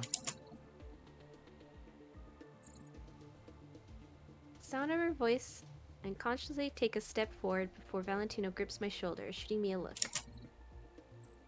I immediately stop in my tracks and swallow hard. I turn to glare daggers at Sergio next to her. Marcello, long time no see. Sergio, you bastard, let them go. I will, but first, you're gonna have to listen to me. Now more than ever, we really need to talk. Like hell. I don't know why you've done all this, but at this point, I don't even pretend to care. You and the lions are going to pay for what you've done, dearly. Dearly. Unbridled anger wells up in me as I motion my head. You do so many lines now. The red dragons behind me all take their aim, gun after gun lining up to face the enemy. Sergio narrows his eyes as he locks eyes with me briefly.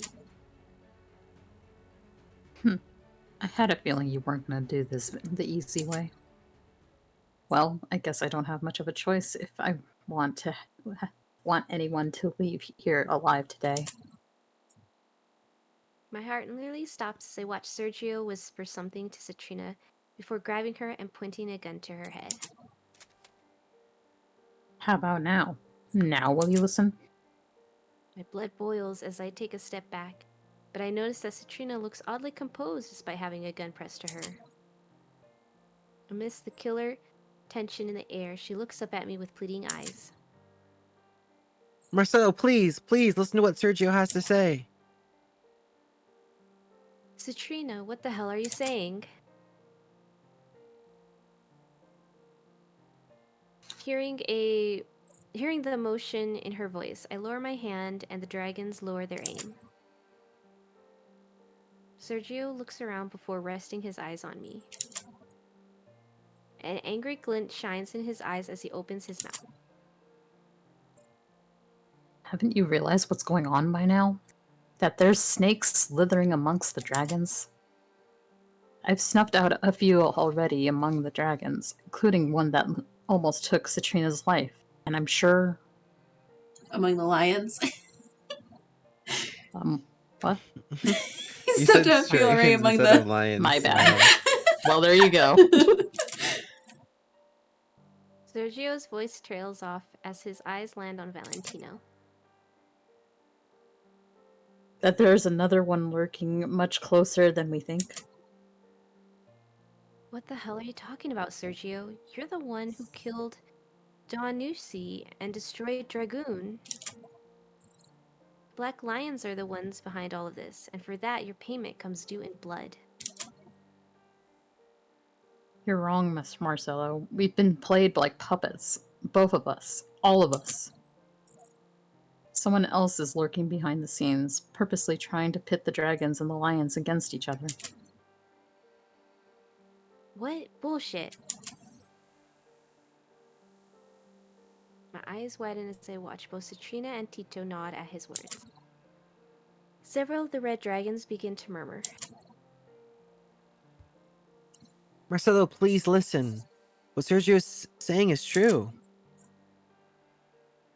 I don't want to see you or anyone get hurt. Please. Sergio's gaze on me remains fixed as he lowers the gun from Citrina's head and steps in front of her. If a war is truly what you want, then I'll give you a damn war, Marcello. But you and I both know the price that should be paid for that. As the underground's leaders, we need to sit down and talk about this. If not for those around us today, and for those we've both lost, then for the countless lives we both carry on our shoulders back home. I swallow hard as I stare into Citrina's eyes, who only nods her head at Sergio's words.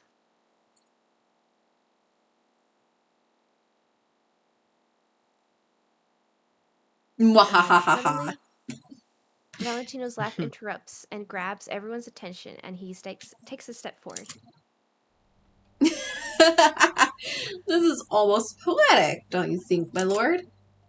That the very orphan raised by the dragons, the very same one who turned his back on us to become the cold-hearted leader of the lions, a man now renowned for tearing down his opponents without remorse, wants to talk about snakes. I believe the only traitorous snake here is you, Sergio, and you'll pay dearly for ever crossing the red dragons. As Valentino steps forward, the black lions begin to move into a defensive formation.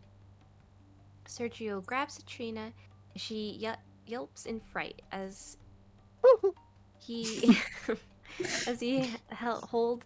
he holds the gun up to her head, once again in an attempt to stop Valentino. I growl as a dark anger begins to cloud my judgment. I raise my hand defiantly as the red dragons I know. red dragons bring up their weapons again. Eesh. I've heard enough. It's time to pay for what you've done, Sergio. You're going? Oh, sorry. So you're going to willingly behind yourself from the truth? Fine. Then rot in a grave like the fool you are, Marcello. No!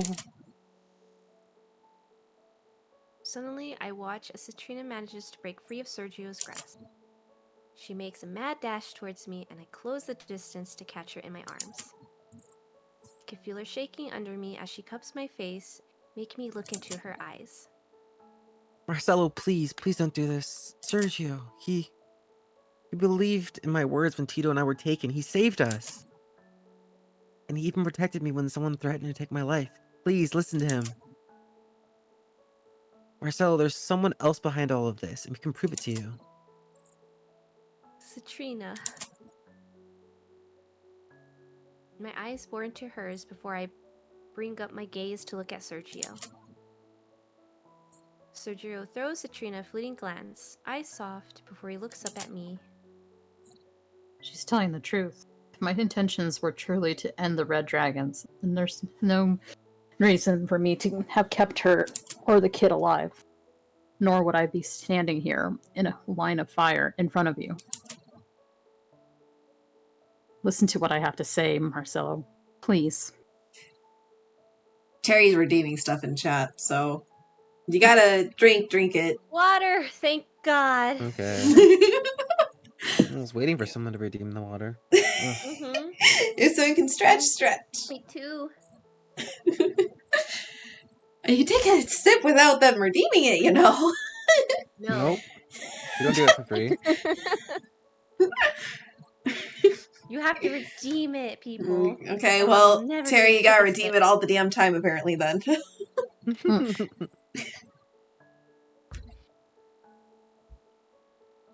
Ugh. Everyone got their stuff done? Yeah. Got some stretching, got a drink. Mm-hmm. Okay. Mm-hmm.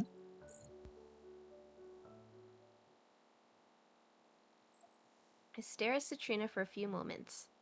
The tension in the air can be cut with a knife as people both sides remain eerily still, awaiting my answer.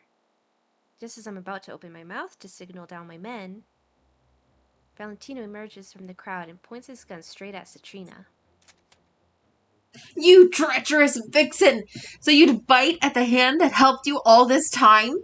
Was it not the Red Dragons who protected you, gave you a place to stay? And now you're paying that trust by siding with the enemy? Die, traitor!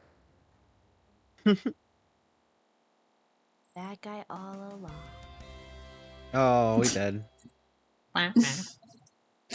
We dead. Alright, now back to original point of view. You're done? Be happy, Demi. Good job, Demi. That was a Blood lot. drains from my That was a face as I stare down the barrel of Valentino's gun pointed directly at me. All I remember is hearing a deafening gunshot followed by a strong force colliding with my body. After landing roughly on the ground, I dare open my eyes and look up slowly. Only for my heart to stop in an instant. I watch in horror as Marcello's body falls lifelessly to the ground in a pool of blood. Marcello. Valentino's eyes mirror mine in shock as he stares at Marcello's unmoving body. Suddenly, his attention snaps back up as he blocks a fierce punch from a lunging Sergio. Sergio's eyes glisten in pure anger as he throws yet another vicious punch his way. You fucking bastard! Upon seeing their leader strike, the Black Lions begin their assault, and the fight begins. I can't contain my scream amidst the rain of bullets and blood as I crawl to Marcello's side. Literally a war. I cup his face in my hands Let's as relate it tears quickly. fall from my eyes and land on his cheek. I watch him slowly open his eyes to shoot me a painful, worried glance, grabbing my hand with the last of the strength he can muster. Citrina, please, get the hell out of here. No, I won't leave you. Please go. I'm begging you. My heart stops in my chest and a sob escapes me as I watch Marcello's eyes slowly close. Marcello! Gunshots ring out and smoke rises throughout the entire field as the dragons and the lions rage war. A faint voice catches my attention, and I look up to see Tito attempting to run to us through the war zone. Citrina! Boss! Tito, no! Run away! Suddenly, a cloud of pink sparkles manifests next to me as Philia appears.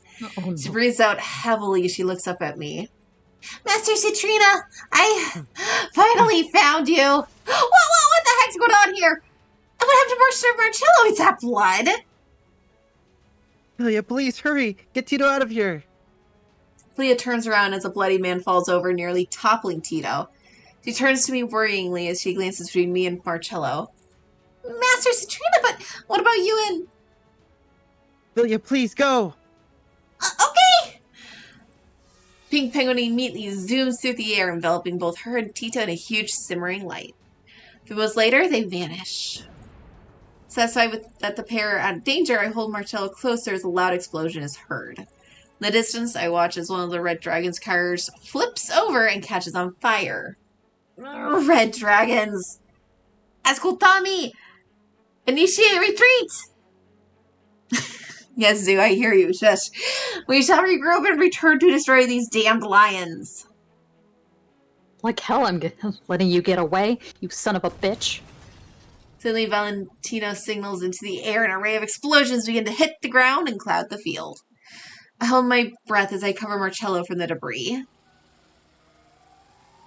In a few moments of disarray, a helicopter from the Black Lion swoops down in the middle of the field, effectively clearing the smoke from the area. I look up to survey the area, and my heart sinks. Men from both sides lie bloody and beaten on the ground. Sergio looks up as he narrows his eyes.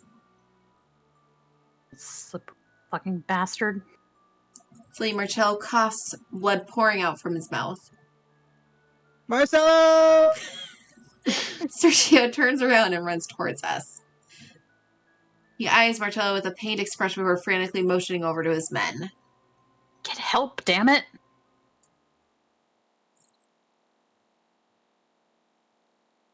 Why is he wants to bother me? Mom's home now.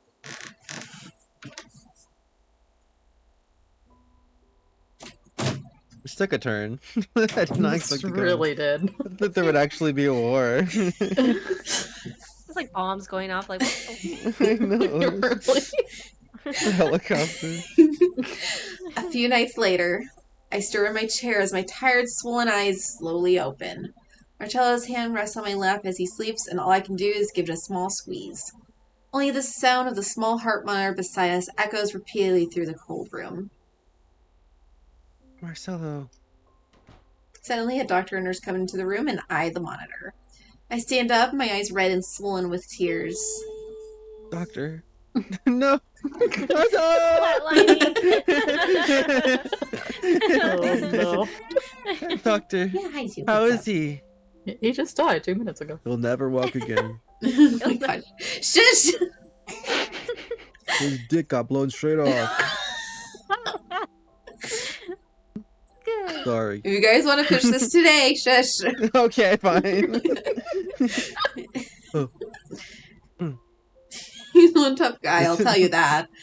Anybody else with a hole that size through their chest wouldn't be alive right now. Should have critical condition for a while now, but we'll continue to monitor him. Please let us know immediately if you see any changes. I nod in relief as I watch the doctor make a few comments towards the nurse, and they leave the room. I go over to Marcello, and despite the positive news, my heart sinks staring at his unconscious face. Tears brim in my eyes as I pout. Wake up, you big oaf. Tito needs you, okay? All of the Red Dragons need you too. You can't just be lying around in bed right now. My voice cracks as I sit down in his bedside and grab his hand. Sergio told me, you know? He told me about you guys. About how you saved him when you were little. About how you two grew up together. I think he has a lot he wants to tell you after all these years. You're such a liar, Marcello. You try to make it seem like you're a big scary leader, but you're just one giant softy. Always looking out for everyone before yourself, huh? I looked up what Ti amo meant too. You jerk, you can't just go around telling girls that. Guess we missed that. I assume it was while she was just stranded, not able to go anywhere. Pain and heartache squeeze at my heart as I move a strand of hair out of his eyes. Or they'll end up falling completely in love with you. Just like I did. Take a deep breath as a tear falls down my face. Please, Marcello, wake up. Everyone needs you right now. I need you right now. I need you so much. I look up hopefully at Marcello's face, but there's no reaction. He flatlines. For the love of God, shit. I quickly wipe another tear as it falls from my eye and I let out a forced laugh. I look up towards the window as the glow of the full bright moon illuminates through the glass window. The full moon tonight, you know? It's really pretty. I wish you could see it. She's not talking to Marcello this whole time. Suddenly the door creaks And open, the guy's like, thanks, but it's my room. and I look up to see a small penguin waddle into the room. She looks up at me and I let out a sad smile. Philia. Oh, Master Citrina, I'm so worried about you. Lou waddles quickly towards me and I pick her up as she hugs me. Tears brim in her little eyes as I rub her back softly. I'm alright, Philia. Don't cry. Everything is okay now. Marcello's gonna be okay too. I'm sure of it. Oh, poor Mr. Marcello. Philia, how is Tito? Did you take him someplace safe? He got shot.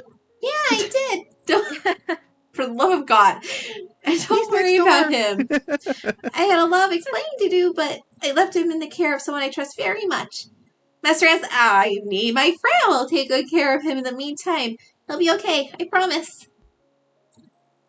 I feel a huge burden lifting from my shoulders as I gently bring Philia into another hug. Thank you, Philia. Thank you for everything. I'm so grateful to have you in my life. Honestly, I don't know what I'd do without you. Philia's beak quivers as I think more tears will well in her eyes at my emotional confession. Of course you told me, because you're a dumb human. How could you put yourself in a terrible danger like that? What were you thinking? So, what? I'm not actually crying, don't you worry, it's fine. Aww. I can't help but chuckle as Philia's action oppose her words when she wraps her little flippers around me affectionately. A few moments pass by before she glances at the moon, and then looks up at me with a different expression. A sadder one. Master Citrina, there's something important I need to tell you. What is it, Philia? Is everything okay? I know now isn't the best time for this, but tonight is... Suddenly the door to the room opens, and I look up to see Sergio.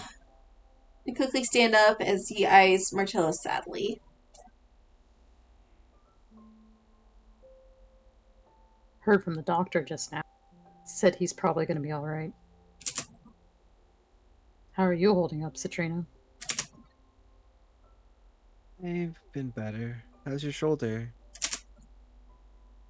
I hardly feel a thing now. You did a good job patching it up. Yeah, okay. I'm glad to hear it. How is everyone on your end? They're all dead. Don't worry about it. Nice trails off as Sergio looks down sadly. We finished taking care of the ones who didn't make it out. From both sides. I look down in silence, closing my eyes. I'm sorry, Sergio. If only I had seen something sooner. If only I realized. Hey, none of this is your fault. So don't go thinking something stupid like that. You're as much as a victim in this whole charade as any of us are. And you're not alone, alright? Sergio's eyes are earnest as he says this, and I can't help but look down again. He lets out a sigh as he motions towards the door. Look, why don't we grab some fresh air together? Seems like you could use some. It's not healthy to be cooped up in here from morning to night. I slowly nod my head as he heads to the door and waits for me to follow. Just as I begin to leave, I feel a weight on my leg. I turn around and see Philia holding me back. Master Citrina, wait! There's something I have to tell you! I'm sorry, Philia. Can it wait 2 minutes? I'll be back soon. I'm with my new boyfriend. I'm just gonna go get some fresh air. I think I really need it. Master Citrina, wait! Not so much as turning around, I walk out of the hospital room. Philia stands there, her little heart sinking as she can only stare back at the closed door. She sadly waddles towards the window before turning around to gaze at the moon. Philia looks down at one of her flippers as it begins to fade. I just wanted to say goodbye. Aw. Bye. What would I do without you? You're never gonna leave me, right? Anyways, bye. I breathe in the cool night air as I stand next to Sergio on the rooftop. I let out a sigh as I close my eyes and feel the breeze on my skin. He'll be fine. The bastard's been through a lot worse than that. Believe me. He's such a pain in the ass, though, honestly. Just jumps in front of bullets and knives for people without giving it a second thought. Dumbass. I slowly open my Get it, eyes you're to in see love with him. Sergio's We get it. Why don't you staring marry him? out at the moon with his hands in his pockets. Despite his words, a worried expression paints over his face as he looks lost in thought. You really care about him, don't you? No, I just owe him a lot. My life. Sergio lets out a deep sigh as he crosses his arms. Gotta admit, I'm surprised we aren't at each other's throats right now, given how the situation unfolded on both ends. I guess you're the real reason for that, huh? Turn my face towards Sergio as he stares into my puzzled expression. He sighs as he nervously rubs his neck. Listen, I'm really not the best with pretty words or anything. I'd far rather stick to punches and guns, but I can tell you're someone really important to him. I smile sadly to myself as I look out over the moon hidden behind the clouds. What should I say? Am I someone important to you too? I want you to say that. Oh my god. The first one. So, genuinely, that's what you're going with. Yeah. Do it. I want to It's see what been happens. Done. Am I someone important to you too? I don't even know you. Ooh, shit. Oh. Yay blushes. What? It's hard to say. We barely know each other. Please buy the game so you can see my route. What am I saying? Buy the DLC. Anyways, I grew up beside Marcello and his family before I was scouted to lead the Black Lions. Sometimes I get mixed up with Black Dragons for some reason. Yeah. Right up until that moment, we were like real brothers. I'd like to think that I know the man pretty damn well. He's a bastard with a good heart, soft but somehow a brute. He's the type of person you want to go to war with, not against. Listen closely as Sergio goes on. Eventually his gaze strays from the moon to look at me. He's not one to toy with people. Sure, he'll fool around, but Marcello's never left anyone he cares for behind. At least, not while I knew him. And you'd be the first person I'd ever see him look at like that. Hell, a man took a bullet for you, and you ran and stayed in a literal war zone for him. Would you believe that? You don't see that type of devotion every day out there. So no matter what, don't lose your faith in him. Stay strong until he comes around, so you can give the sorry bastard the beating he rightfully deserves, and have a healthy relationship. Obviously. The smile breaks out into my face as Sergio's true intentions shine through. But am I important to you? Shut You didn't up! answer my question. We'll get his DLC, we'll do it then. Shush.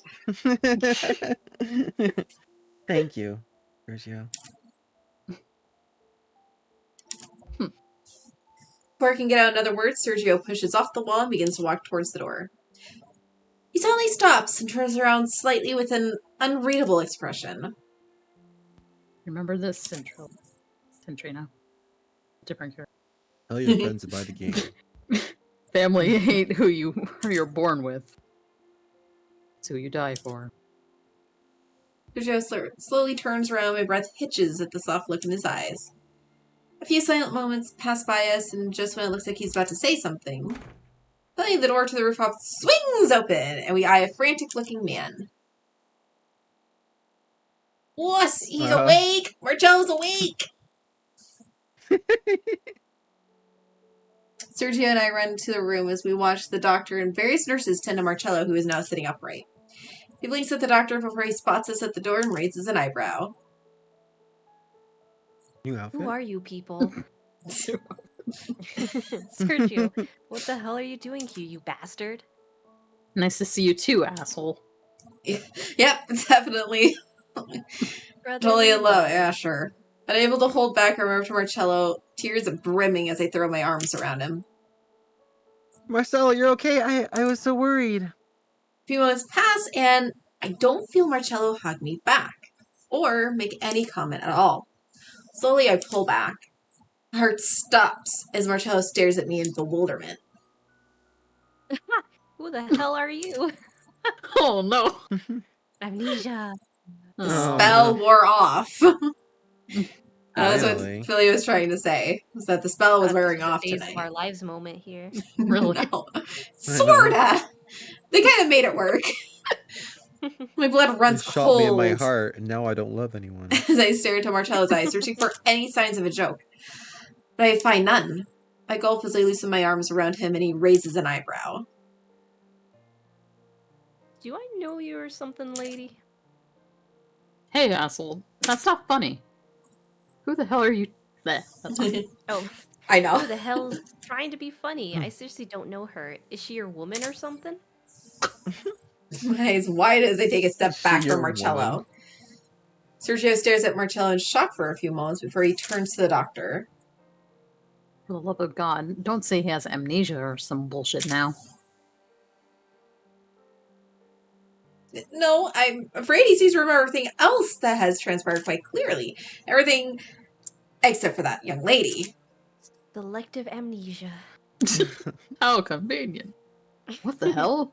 Are you under a spell or something, Some Marcello? sort of love spell? Written in the stars? A spell? As I look around, my eyes land on a trail of faint pink sparkles that lead to the window.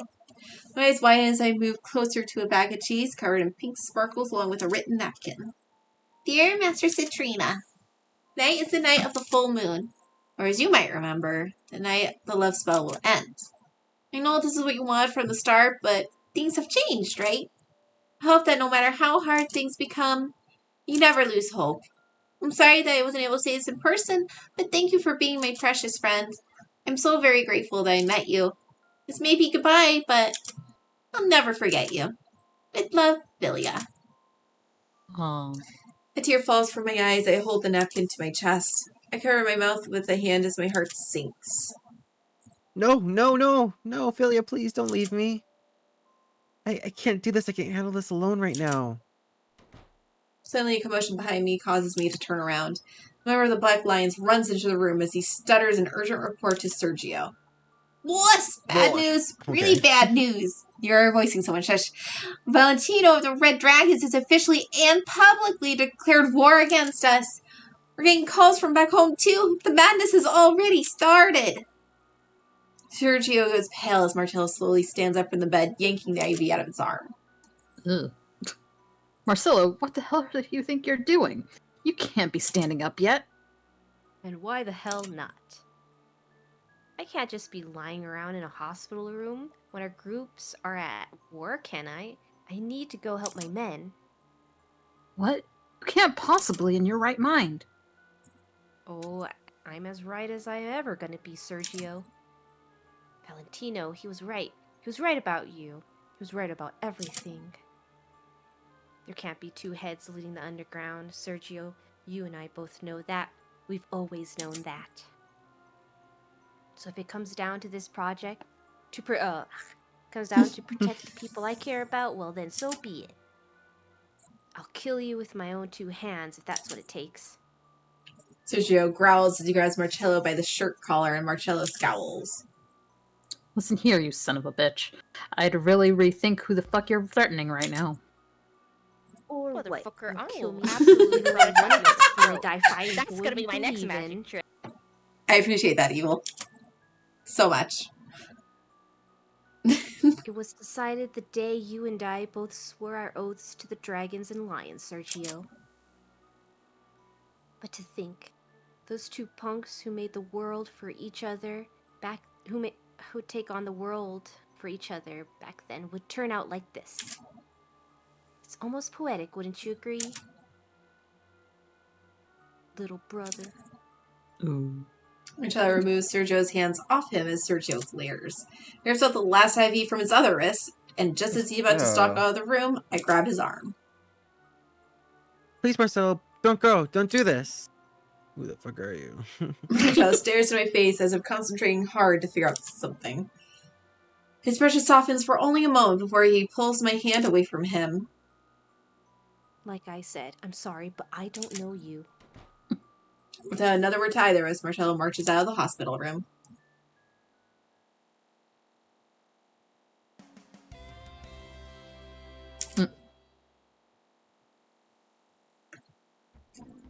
As I run out My through... stomach made a growling noise.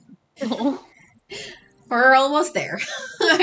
As I run out through the hospital's front doors, I catch a glimpse of Marcello's back turning a corner in the distance. Marcello, wait! Suddenly a hand pulls me back, and I turn around to stare into Sergio's furrowed brow. Centrina, stop. I don't know what's wrong with him. He's not acting like himself right now. Can't let you go after him like this. Not when a war has officially broken out. What was yesterday? Look, he seriously doesn't remember you. Then he might even be capable of hurting you. Or worse, if you run into Valentino. I shake my head defiantly as I pull my arm back. No, I don't care. I have to go after him, Sergio.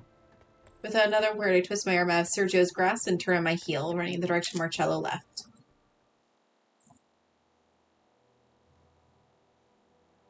I run down street after street as fast as my legs can take me, looking everywhere for any sign of Marcello.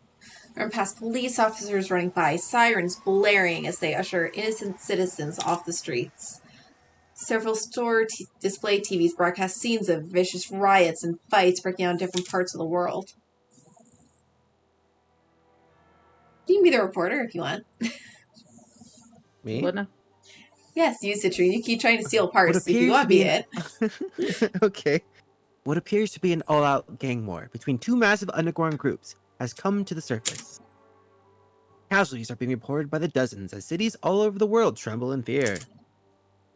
The military is said to be preparing a counterattack to gain control over the unfolding and increasingly intense situation. But right now, officials are urging everyone on the streets to seek shelter immediately. I run faster and faster as sirens blare in the background of my once quiet, peaceful town.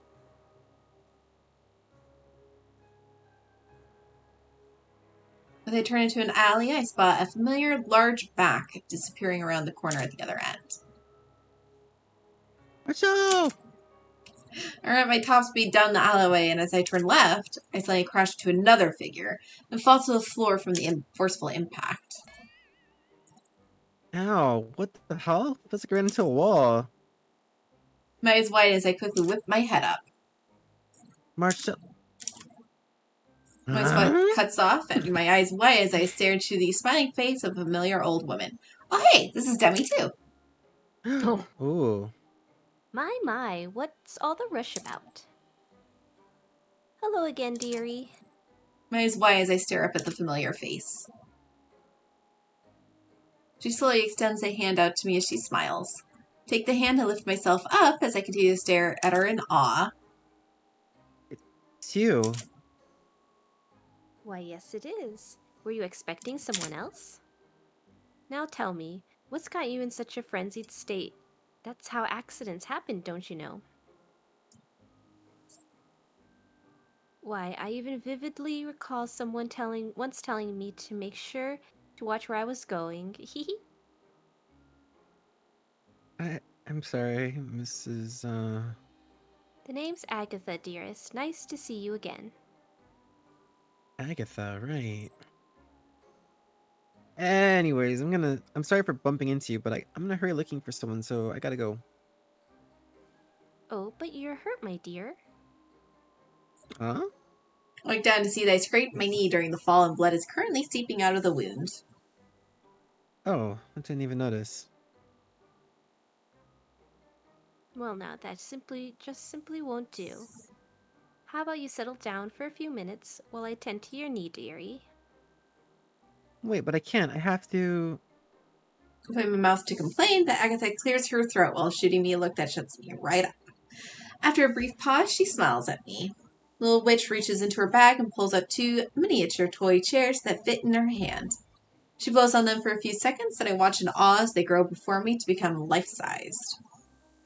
Now then, why don't you take a quick seat while I bandage that knee for you, dear?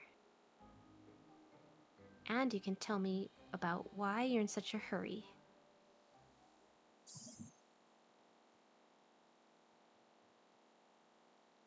I stare at my now disinfected and bandaged knee as the witch takes in the end of my recap of recent events. Oh my, quite the perilous adventure you've gotten yourself wrapped up in this time, my dear. I stand up and turn to stare at her with pleading eyes. I have to find him, Agatha. This isn't just about me or my feelings anymore. It's about so much more than that. Innocent people are getting hurt because of this meaningless fighting, and I have to find a way to protect them. The witch narrows her eyes at me as a smile tugs at the corner of her lips. Well, well, quite the hero you've turned out to be, Have you always been so passionate about justice, Citrina? Passionate?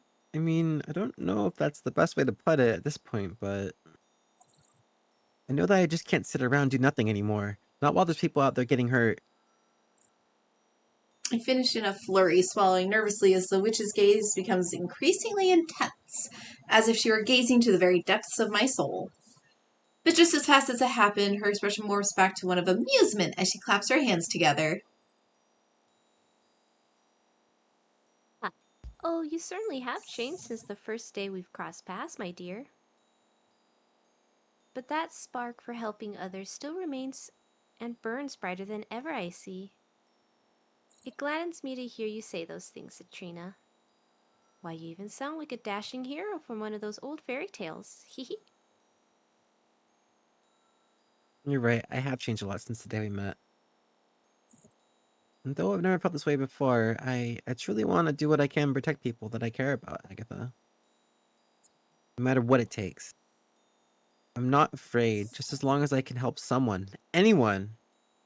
I know that I just can't sit around and do nothing anymore. Not while there's people out there who need help. I feel like I said that already. Oh, goodness. Why, I do wonder what those poets and storytellers will say about you one day. Maybe they'll make a visual novel about me. Maybe. But for now, allow me to lend a hand to such something. I pause. After all, even the mightiest and bravest of hearts all need a little help, am I right? Why don't you take this? It should prove to be of some The use. gun. The gun! Oh my god! It's a VTuber gun, too. VTuber gun! It's a gun. Waits a second. Pulls in. It's actually a pink gun. God damn it. How Keeps did you happening know? My eyes wide as I watched the witch reach into her bag and take out a platinum, yeah, sure, that's platinum, why not, colored gun. The weapon looks breathtaking as the moonlight gleams off the shining jewels encrusted on its side. Agatha, did you just pull out a gun? Put your hands in the air. You're nothing under arrest. Crass as that, I assure you. Though, I suppose it does look like one, doesn't it? I thought I'd give it a more modern look for you.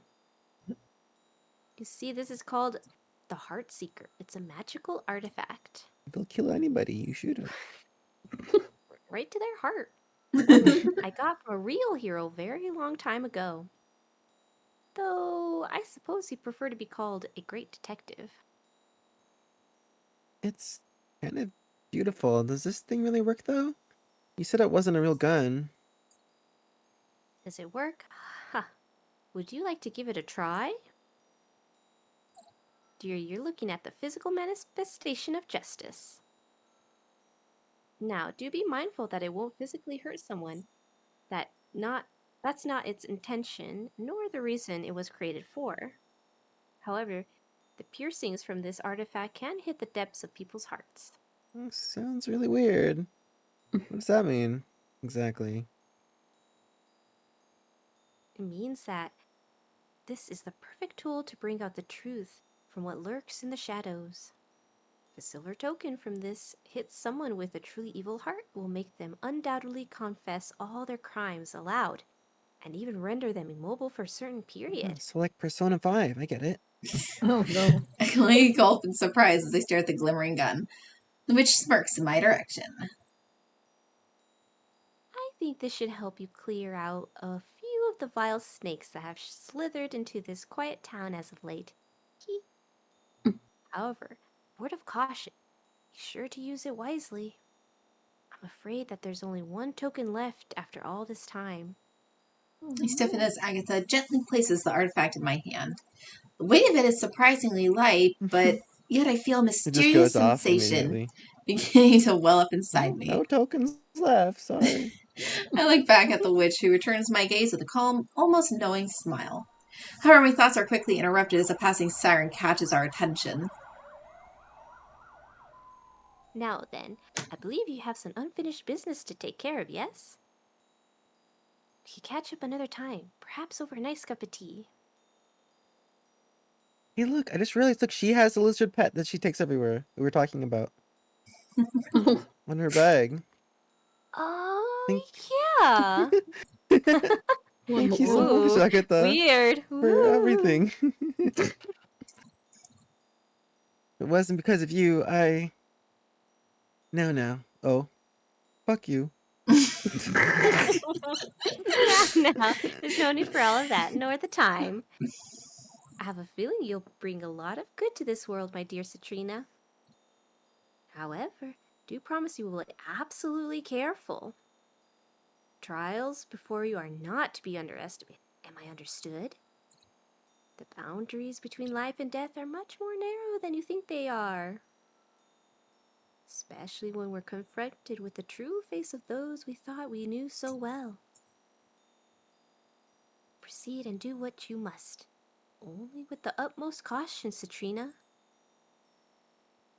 Have I made myself clear? As I nod, I can't help but look down and smile as I'm reminded of a grandmother seeing off her grandchild.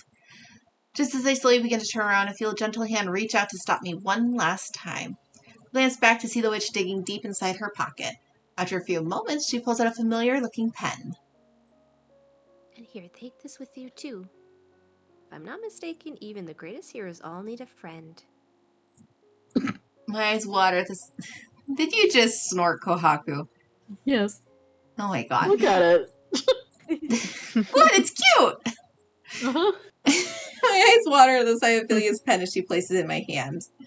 I look up at her smiling face and throw my arms around her in a grateful hug. Thank you so much for returning her to me. I promise I'll... Save it for later. Now off you go, child. Quickly. You have something important to protect, don't you? Oh.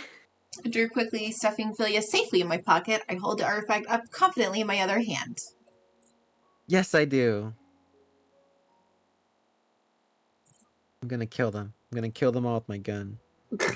Who's all? Everyone. Everyone will line up in a row. Who's them? The black dragons and the red lions. As I emerge from the alley's corner, I immediately duck back in the sight of a familiar suit. At the sight of a familiar suit of men marching down the streets. Peek over the wall to catch small glimpses of a small army of red dragons led by Valentino. Amongst the group, however, are faces I don't remember ever seeing at the manor. At his command, suited men break storefronts and vandalize everything in their way. Passing townspeople scream and shout as they all run in opposite directions.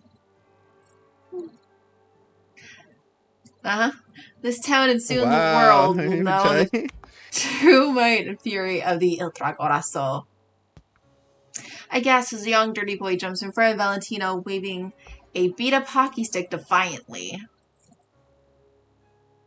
"Yeah, over our town, you big jerk!" So another boy rushes in to stop him. Big bro, stop! We gotta run! "No way! We gotta fight against villains like him or nothing will ever change!" Valentino scoffs as his eyes narrow at the two young boys. "Charionia, don't you two remind me of a duo I know? Allow me to teach you a lesson I should have taught them long ago. Valentino motions wordlessly to one of his suited men, Is and the man Valentino bad? approaches the shaking boys with a chilling smile. Don't you dare! Lay a finger on him! Ah, Demi. Unfortunately, I didn't know who it was either, so it's like, is it Sergio or is it Marcello? I was like, I have no idea who to call upon. And then Citrine still, it's like, alright, whatever. I know. I instinctively slink back into the shadows as I watch Marcello emerge from another alleyway. He narrows his eyes at Valentino as several of the red dragons begin to look amongst each other and then back at Marcello in visible disbelief. Boss, is that really you? But we heard you were dead, that you got killed by Sergio of the Black Lions. Seems that information really keeps getting miscommunicated among us lately, huh? They call it fake news. I'm starting to wonder why. Valentino's expression is unreadable as he slowly bows. Marcello signals to the kids with a curt nod, and they take off running. Miss Senor, it's wonderful to see you are well. Cannot apologize enough for my previous actions. Valentino, what the hell were you thinking? Who gave you the authority to declare war on my behalf? Turn this innocent town to a battleground, and I want to know why. What the hell prompted you to make this decision without my consent? My apologies, young dragon, but I was under the impression that this was what you wanted regardless of the outcome. Was it not your exact words, to finish this once and for all? I hold my breath as a few moments pass. I watch as Marcello closes his eyes and slowly shakes his head, forming a fist with his hand. No, Valentino. It's not that simple anymore. There's too much at stake here. You can't just... Marcello! At Valentino's unusual outburst, several of the red dragons fidget around nervously. Valentino slowly turns to them with a serious look. You men, leave us. I need to have a private word with our leader. Several of the men look amongst each other skeptically as they disperse. Watch closely as Valentino approaches Marcello. Suddenly, he throws his arms around him in a tight embrace. Marcello, my liege, my boy, please, don't make the same mistake your father did. I have watched you grow all these years, Marcello. I have cared for and raised you as if you were my own flesh and blood since the day you were born. I have taken great pride in the man you have become, and the dragon you have become, one fit to rule us all. But please, don't become the same cowardly shell of a man your father died as. I honestly couldn't bear to see it happen twice in a lifetime. You do understand, this world will never know true peace until we, ourselves, bring it forward. For peace to be attained, there must first be war. Much like any greater purposes in life, there are sacrifices that must be made first, Marcello. You know this. I know you do. I growl as Valentino brings a hand to Marcello's face as he looks at him pleadingly. Don't let your father's great legacy die in the same vein his life did. You're right. My heart drops as Marcello looks up at Valentino with a serious expression. Valentino smiles as he bows deeply at his liege. How pleased I am to hear it, Miss You're right. That peace has a high price on its head. That I attain true peace, a lot of changes need to take place.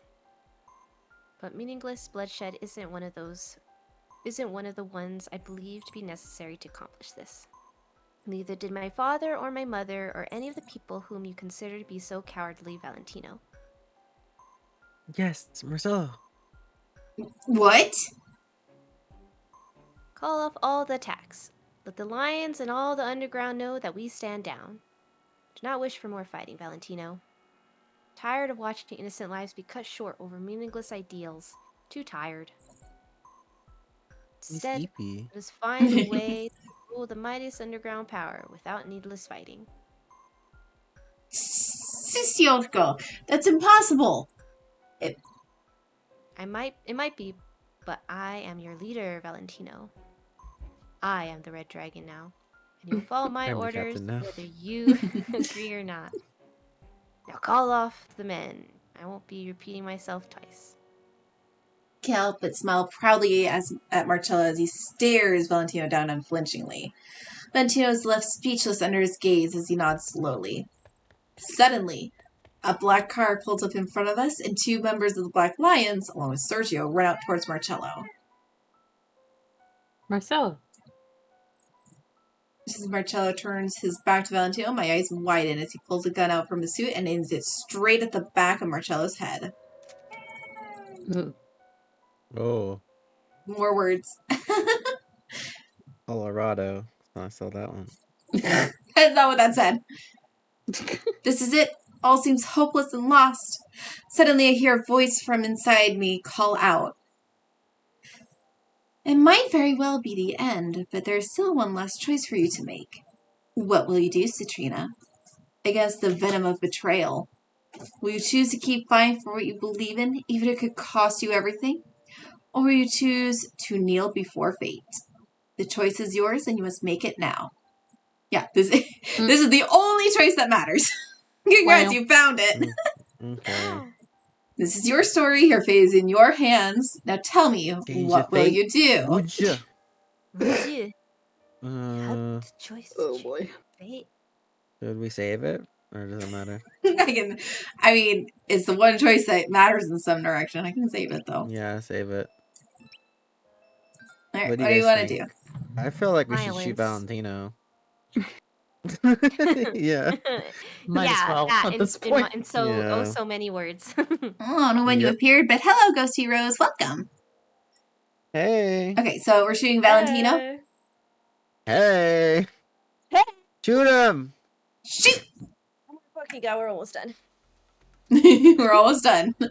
Without even consciously processing what's going on, my body leaps into action.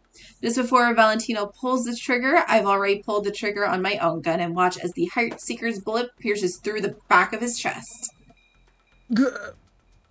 Marcello quickly turns around hearing the gunshot.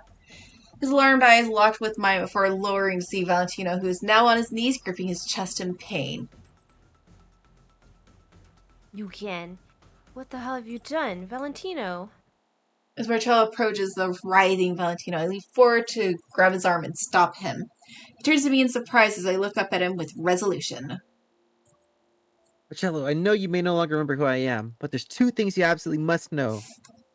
First, that man is not who he appears to be. And second, ti amo.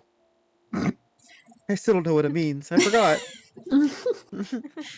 Marcello stares at me incredulously, and his face contorts as if trying desperately to understand something. All before Valentino's agonizing groan breaks his concentration. Valentine. What the fuck? Oh, it got Worthless supernatural. vermin! Do not touch Piece of me! snake. He's a cold heart. Marcello's eyes wide as Valentino's venomous eyes begin to glow a sinister gold. Yeah, no, your eyes aren't gold, kitty cat, so you can't have this part. Sorry. I look down at the Heartseeker in my hand to catch a faint wisp of smoke trailing out the end. I should have ended your miserable existence years ago, like I did to your mother and father. What? Valentino? Just what the hell are you saying? Suddenly, the sinister golden glow flickers out, and Valentino No, he Bentley says. shakes his head, almost as if returning to normal. Senor, I don't know what's come over me. Don't listen to my foolish word. Arrgh! You imbecile, it was me. I was the one behind it all. For years I've been planning the reconstruction of the Red Dragons. Marcello and I step back as a sinister light envelops Valentino. You worthless, pathetic insect. You spent all this time searching so desperately for a trail to find, for someone to blame for your father's death. And all this time you failed to look right beside you. Oh, it was so fulfilling, seeing the pain in your eyes as I stood there to watch it all unfold just out of your sight. Valentino, why? You were family to us. My father, he cared for you, respected you, and trusted you with his life more than anyone did. Why would you? Retribution. Yes, retribution for the coward your father became. Retribution indeed. Your father lived as a fool and died as a failure, Marcello. With the amount of power, skill, and money he held, he could have easily topped the Black Lions ages ago. No. The entire modern world, should he so have wished. Would you stop it, kitty cat?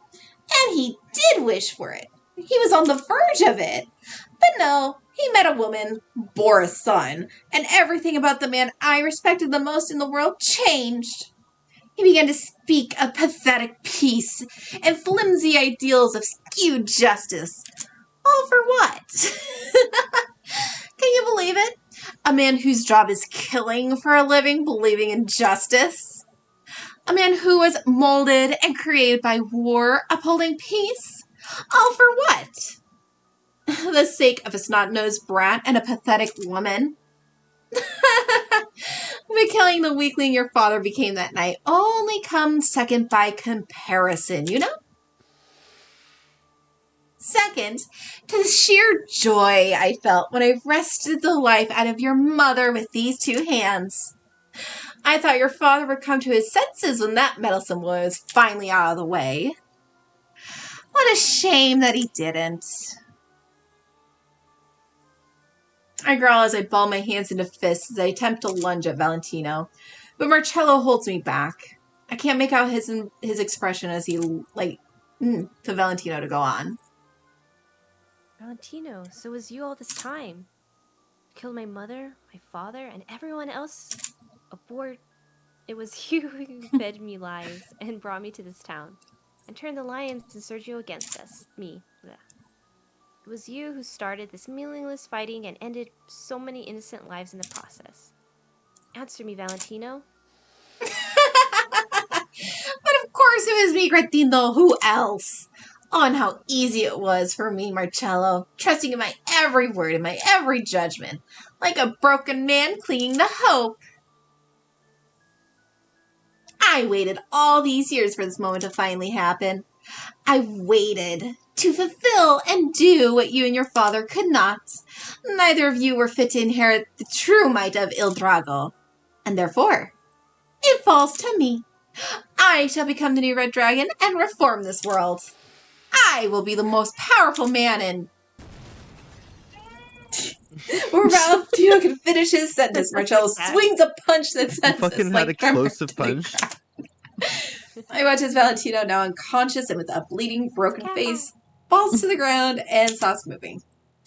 A few silent, intense moments pass by before Sergio slowly walks over to us as he shoots me a look.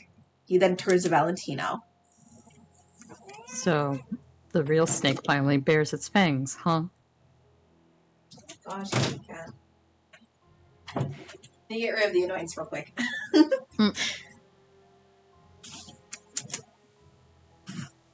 I had an inkling all these years, but he went far beyond what I was ever imagining. Instead of a reply, Marcello just falls to the floor and I rush over. He closes his eyes as he looks down at his bloodied hands. Mother, father, everyone. I can't believe I let this happen.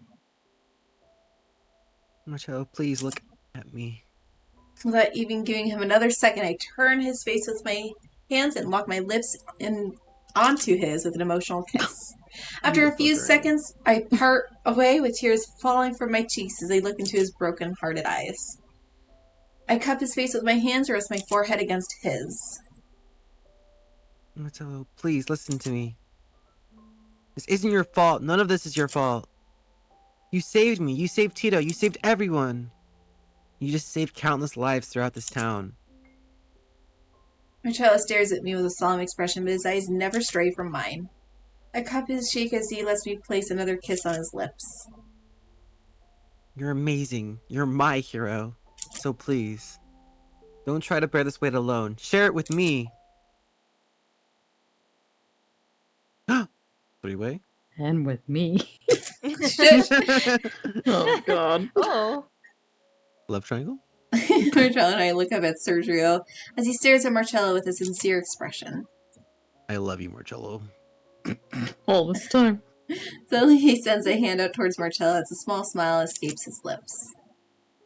Many moons ago, you found me lying half dead on the street, much like this one. And instead of turning away, you reached out to me. And you gave me a family, a home, a brother, a lover. Shush! Stepbrother. You built up an orphan who had nothing, came from nothing, and who was nothing, into something. Allow me to return the favor now.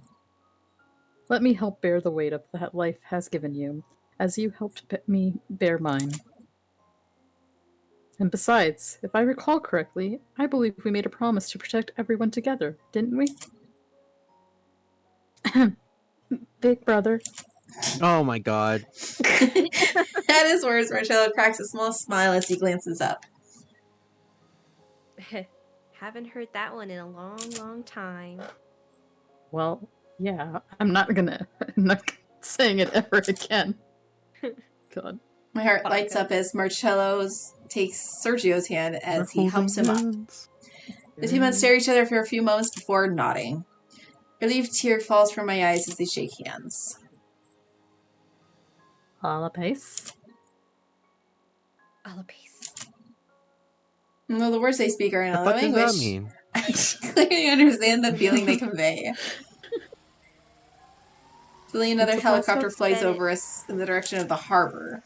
Sergio's phone begins to ring and shoots Marcello a knowing look. I hate to cut the happy ending short, but Marcello, we have to go. Now. The fighting is still going on overseas, and people still think you're out of the picture. Which translates to, we have a lot to clean up. Cherry, yes, shush. I know. Come on, I know we've very got well. a war to I'm so end hungry. and people to look out for. Marcello nods as Sergio motions towards his men.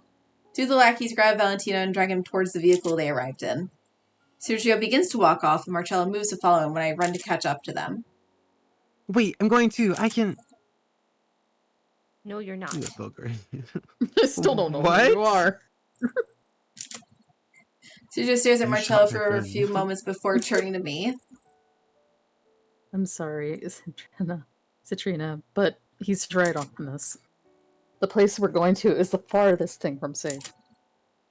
It's best you stay here and wait until this all boils over. It's in our hands now, so leave it to us. And thank you for everything you've done for both the Red Dragons and the Black Lions. We will always be in your debt. Much as the two men before me exchange a knowing look before Sergio continues towards the car, clearing his throat. I'll be in the car, Marcello. Sergio leaves, and Marcello turns around to face me. Can't help but smile sadly as I look up at him. You don't remember me at all, do you? I'm sorry. It's not your fault. I'm really glad I met you, Marcello. Thank you, truly. Thank you for everything you've done. Even though I can't remember much, I'm sure it was a great deal. It really Take care wasn't. of yourself. What's your name? Citrina. My name is Citrina. Citrina VT. Beautiful name. Follow on Twitch. I'll never forget it again. I swear. God. Motherfucker, I will absolutely karate chop Thank you, in the Sherry. throat. Tears gonna be begin my flowing next down my magic trick. cheeks as my strong facade begins to waver upon hearing him say those words. Marcello reaches over hesitantly to wipe one away. His touch is warm and gentle, yet makes my heart ache. Citrina, I'm sorry. I shake my head as I force a smile and grab his hand. Don't be. Now go. You have people to protect, remember? And yet, I can't shake the feeling I'm not protecting the most important one. Sorry, did you say something? I was zoning out. No, I'm leaving now. Take care of yourself, whatever your name is. Yeah, I definitely will. Marco. Marcello makes his way towards the car and opens the door. Just as he's about to enter, he turns to look at me one last time as I wave and smile, pretending my heart isn't tearing itself apart as I watch him get in the car and drive off. Several months later, the car quickly drives off until we no longer see them on the horizon. Well, shit. Okay, Terry redeemed all the things again, so if you need a drink or something, go 9 for months it. later, I was pregnant. Oh, Oh. no. Man, that would be something, wouldn't it? I mean, Everyone won't be get a surprised from what we drink, do a missed. stretch. I'm trying to go through this quickly. It's very How difficult. much more? Well, I don't know if we got the ending with the epilogue or not, so we're gonna find out. The epilogue's not too long, so...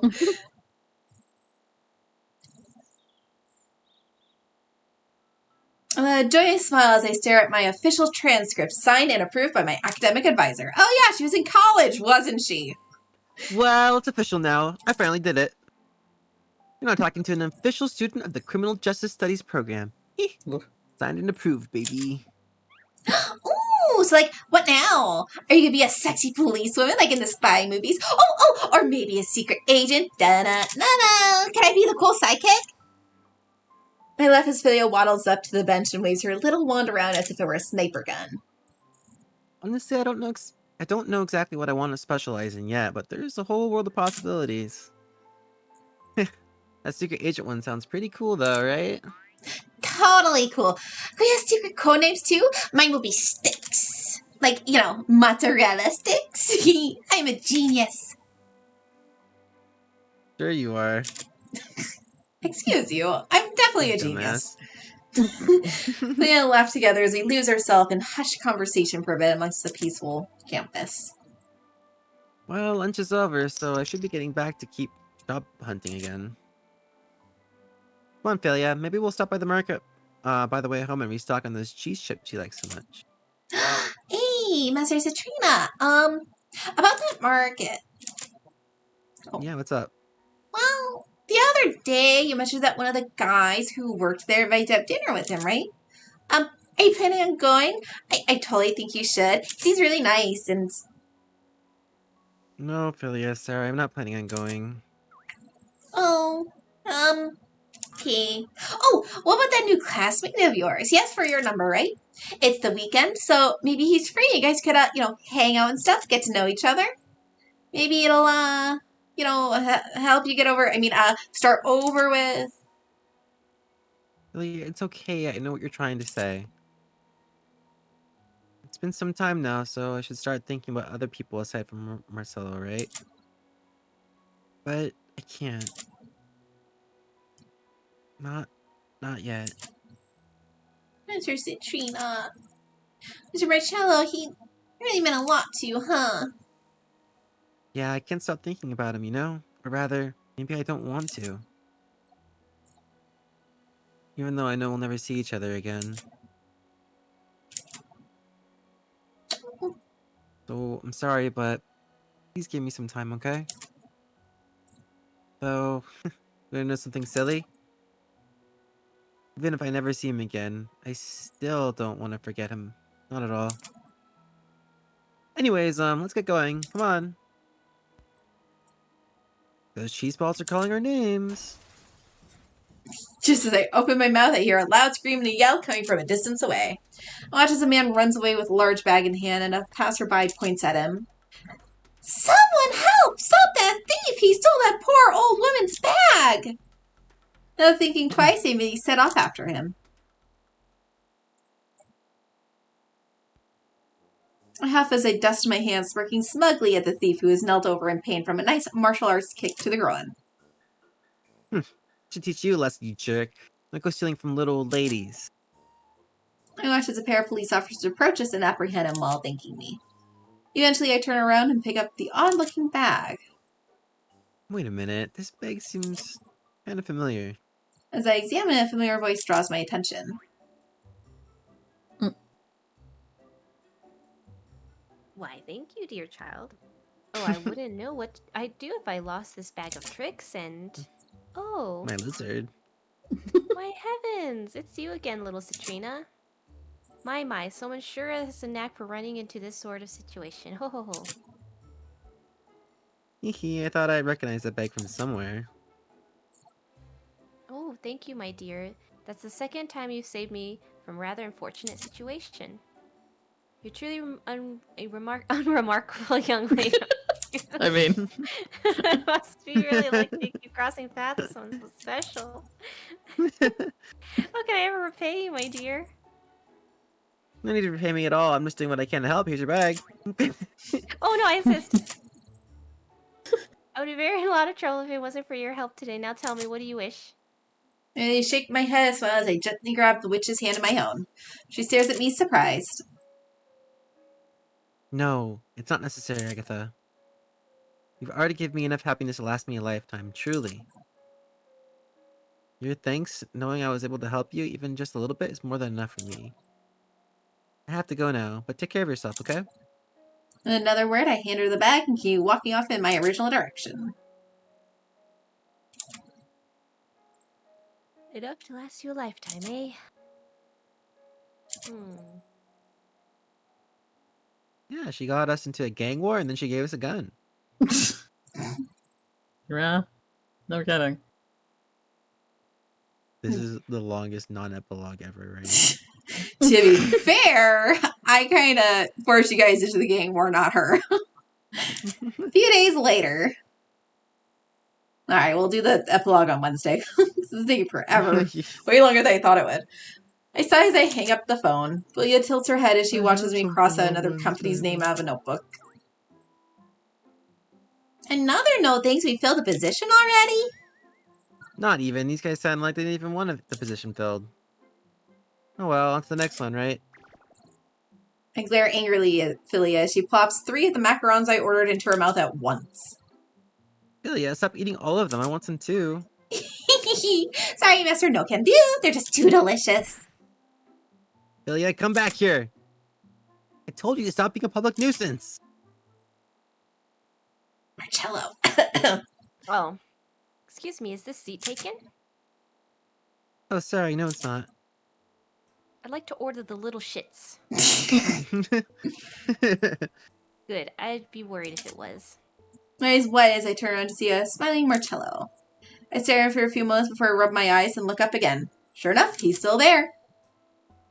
What's wrong, Pinks? Not happy to see me? Marcello, what are you doing here? What are you talking about? Didn't I just bail out of my... didn't think I'd just bail out on my end of the bargain, did you? And it looked like he did for a minute, yeah. It's been 9 months. He chuckles bemusedly as he takes his seat in front of me. I stare blankly as he takes out a check from his pocket and hands it to me. My eyes widen at the realization. But wait, this is... Do you remember? Marcello lets out a laugh at my puzzled expression. Remember, as if I could ever forget about you and those damn psychotic screams. What? See, there's one right now. My heart throbs in my chest as I look up at Marcello's smile. Marcello, do you actually... Come on, this isn't the place for this. What? Hey, wait. Marcello suddenly grabs my hand and leaves a few bills on the table before he pulls me outside. He turns to a nearby waiter and smiles. Keep the change.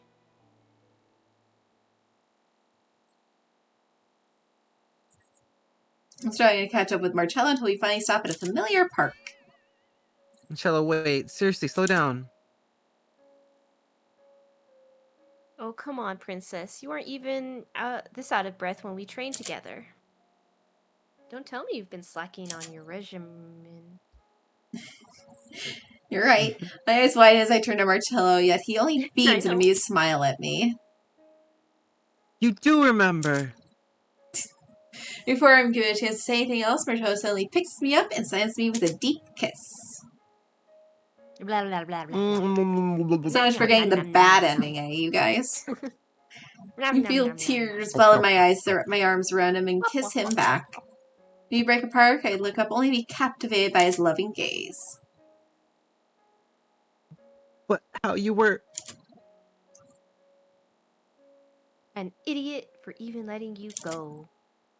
But believe me, I'm not planning on letting it happen again in this lifetime. My heart lights up as I hug him tighter and lips meet again in another sweet kiss. Words can't possibly describe the emotions coursing through my heart right now as I feel his arms wrapped around me. So many questions run through my mind, but somehow his lips silence them all. Marcello, I love you. And I missed you so much. You won't leave me again, will you? This isn't a dream, right? This is better than a dream, Citrina. I'll prove it to you as many times as it takes. He's like, what the fuck does I love you mean? As heartless me once more, my heart threatens to break. Only this time, it's from a level of happiness I never thought I would experience in my life ever again. Oh. Good job, you got the good ending that you were trying not to get. So we How did did you get the manage bad that? ending. Oh, man. Come on, let's go home. Tito's missed you like crazy, you know? Oh, but Yeah, I almost forgot. You're still looking for a job, right? I can offer you one.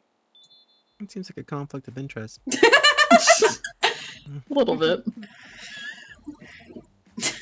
Marcello reaches into his pocket. And there's a shining gold pin of dragon in my palm. Hell, this is... I want you to join the Red Dragons as my advisor and my partner. But I can't possibly be an advisor to the... Sorry, but I'm not taking anything but a yes, boss, for an answer now. Marcello grins as he grabs me and lifts me up over his It's a shoulder. cartoony sound effect. I can't help but laugh as he starts walking off despite the people staring at us. Marcello, let me down. People are staring at us.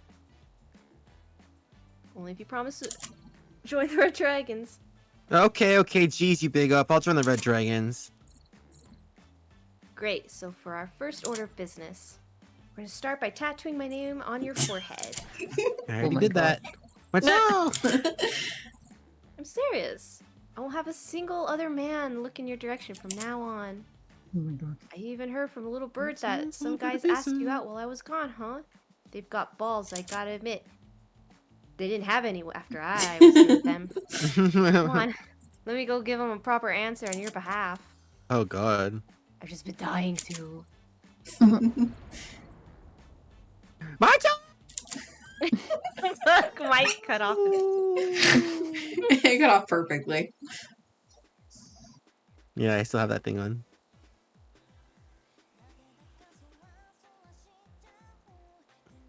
And it's muffled because I have to We stop did it!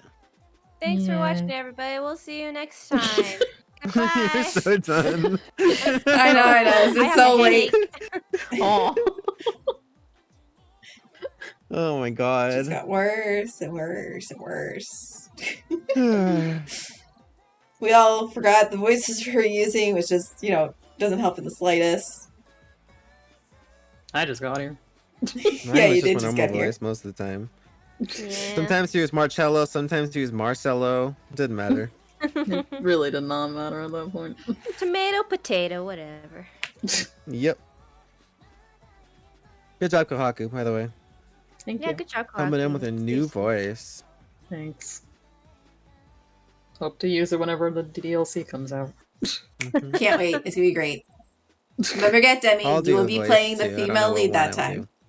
Well, Citrina's doing I'll such do a additional. good job as the No. female lead. You will romance Kohaku. Oh, look, there's the epilogue that we cannot do right now. Oh my God. I can't do Oh this on my Wednesday, God. though. I I have don't- something I on can't. Wednesday. We'll figure it out later, but do it on Monday as necessary. But 4 years later, God. Cool. Yeah. Okay. Oh no. Okay, Toss it Posy. here. We'll figure it out. Yep. Figure out later. Thanks Oh, for Kohaku's watching. on this screen. Oh well. Remember to subscribe. Any We'll primers? see you in the next one. No. Whenever that is. Alright, Good see night, y'all Wednesday Demi. for whatever Terry wants to do. No raid out tonight. Yeah, that'll work. Alright, you guys can see it? Yep. Says I 4 see it. years later. Yes. Excellent. This is like Whiplash after playing Live E. That is something cute and fun for a minute. for a Oh, minute, and then we go back to it again. Correct. You get a little break. Oh, A little break okay. from hell, which we don't normally do, so lucky you, Citrina. Yeah. Everything's all switched over. Okay, good. My grip on my small, elegant purse tightens as I make my way through the crowd. People in designer dresses and suits mingle all around me, but I pay no attention to any of them as I walk towards a secluded bar in the back of a lavish night bar. I take a seat and lean forward to whisper discreetly into the small microphone wired into my earring. Testing, 1, 2, 3. Do you read me, Dragon 1? At this, I slyly glance around the vicinity of the club. I spot a few familiar Red Dragon lackeys mixed amongst the crowd before I look over to the booths. I hear a bit of static on the receiver, but a voice eventually crackles through. Roger, we hear you loud and clear, princess. The voice is back. Yay. I'm Bayok. Hey, that's not my code name, and you know it. Be serious, sir. This is a huge bust for us. We don't want to risk blowing our cover. Whoa. Haha. All right. I read you loud and clear, Phoenix 1. There, happy now? Marcello, what the hell are you doing over there? You're supposed to be in that position. The target is scheduled to arrive any minute now. You're gonna blow our cover. Relax, baby girl. Relax. We've got plenty of good hands on team today. It'll just be fine. And besides, there's no way I could resist how good your ass looks in that dress. What do you say we get a nice hotel room when gig is over? Huh? God. Wink, wink, wink. It is still scary after all. My bad. Ahem. Small receiver nestled in my earring and subtly hidden behind Marcello's collar rings with a familiar voice. Oh, I probably mean Kohaku. Kohaku, Haku, get the heck in here. hurry up. Kohaku. I genuinely didn't know he was here. I was like, maybe I should ask, like, Kohaku to come in. But I was like, I'm sure we won't either. Hi. Oh, here you That are. was so wrong. Summoned. Thank you for being available on super short notice. Yeah, For no me, problem. Here I literally am. 0 notice. Literally dropping the Negative dime. I'm just watching. I'm like, oh, there's. Oh. Oh. Welcome back. Thanks. Oh, God. I don't even have a drink either. Oh, great. One sec. Yeah, go do whatever you need to. I'm just laughing because how sudden this was. I know, I'm sorry. Yep. Like, at least like previously you had to ad-libbing worry that plan. you were supposed to be there. This time I couldn't even worry that you're supposed to be here. It's okay. I just didn't expect any of this. Anyway,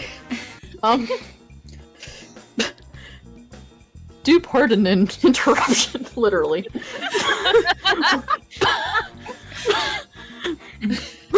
I can't stop. I know it's a problem. I can't either. Pull yourself together. I can't. Anyway. Oh my god. God dang it. I can't stop laughing.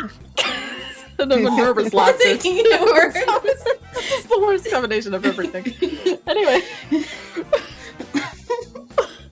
But I wanted to say that our target just arrived out front. He's taking the elevator now. That was hard. I'm trying to Oh. laugh so. There's more. Oh, great. And can you guys please stop flirting on while I'm on the line? It grosses me out. Yucky. You got that laughter under control there. Nope. It only grosses you out because you're going to die a lonely, cranky old son of a bitch. Whoa. Fuck you. At least I'm not balding. What was that, you little shit? You know what? Come here, Citrina. Let's give this owl soul something to really regret. And just as Marcello's hand reaches for me, Enough of this. the true dragon. Marcello, we are on top secret government-sponsored mission to catch a wanted criminal who's been on the run for 7 years. He's yelling this You're, out loud. you're here completely fooling around and risking all of our hard work. You should be ashamed of yourself. Now get back to your post, damn it. Yes, ma'am. Sorry, ma'am. So, this is the state of the mighty red dragon, huh? Pitiful. Everybody's And you, Mr. Lion, what the hell are you laughing about? Or should I remind you how the last 3 missions all ended up in a bust because you and this other idiot over here kept fighting about the most insignificant shit? Yes, ma'am. Sorry, ma'am. I'm sick and tired of having to clean up both of your messes. You're on a job Yelling here, at got us. that? So act like it. Now get back to your post. Yes, ma'am. Yes, Sorry, ma'am. ma'am. Sorry, ma'am. Okay. After my tongue lashing, I watch as the 2 so-called fearsome underground heads mumble an apology to me or turn to their posts with sulking expressions. A waiter passes by with a tray full of drinks as I take one and chug it down with a huff. Eventually, everyone gets back to work. After several minutes, the receiver crackles again. Code Black. The target has entered the building. He's making his way towards you now, Phoenix 1. Finally, it took him long enough. All right, people, it's showtime. Let's do this. I perk up instantly as I watch a tall figure make his way towards my booth. The man, dressed in a dark suit with his hair slicked back, stops in front of the table and smiles. Cherry, might I be able to force you to? Maybe. I had to mute myself to keep from contributing to the laughing thing earlier. Understandable. Understand. I know the more you hear other people laugh, the more it makes you want to laugh. So I was like, nope, Yeah. just mute myself to make that cycle. Like, I don't want to contribute to this. Ah, Oh, man. okay. I have no idea who I'm voicing here, but whatever. Why, hello there. You must be Miss Citrina, I presume. That's correct, and you must be Mr. Coronet. Well, I'm so glad you could make it. He extends his hand and I reach out, intending for a shake, but he grabs my hand and places a chaste kiss on it before shooting me a smirk. Oh, but the pleasure is all mine, I assure you. He takes a seat next to me and crosses his arms, visibly eyeing me up and down. Oh god, ew. Oh, God. I must say, Miss Citrina, that when I received an order for our next major shipment... God, I can't read today. It's okay. I can never read. I certainly didn't expect it to be from someone so demure and beautiful. I let a bashful giggle as I gracefully tuck a loose strand of hair behind my ear. Oh, Mr. Coronet, you flattered me too much. Nonsense, my dear. Nothing you aren't deserving of. I let a small, surprised smile as the man grabs my hand in his again and places another slow, seductive kiss on the back.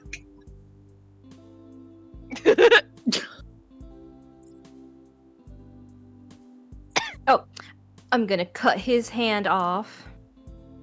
So, shut the fuck up. So then, you have what I'm looking for, yeah? Mr. Coconut chuckles as he takes a sip of his drink before licking his lips and eyeing me down once again. Oh, I have everything you might need, my dear, I assure you. Of course. Along with your requested 5 crates full of our finest Oh. ivory.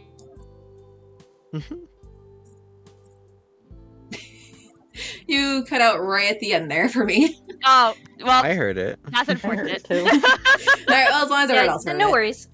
Yeah. I think everyone did. Wonderful. I'm ready to make the payment. I'm sure you are, but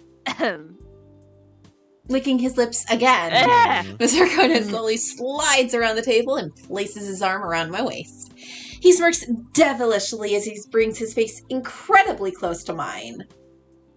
oh, Demi's gonna murder me. No, Oh yeah. if you keep me Hand company behind for the that rest of the stomach. night, I'd be willing to give you a bit of a discount. Wink, wink, nudge, nudge. If you're interested, of course. I smile as I look down to see his fingers rubbing circles on my waist before looking back up to beam him with a shy smile. I never imagined I would hear Cherry. Marcello, voice cut the into whore. character. I You agree. got it. Please.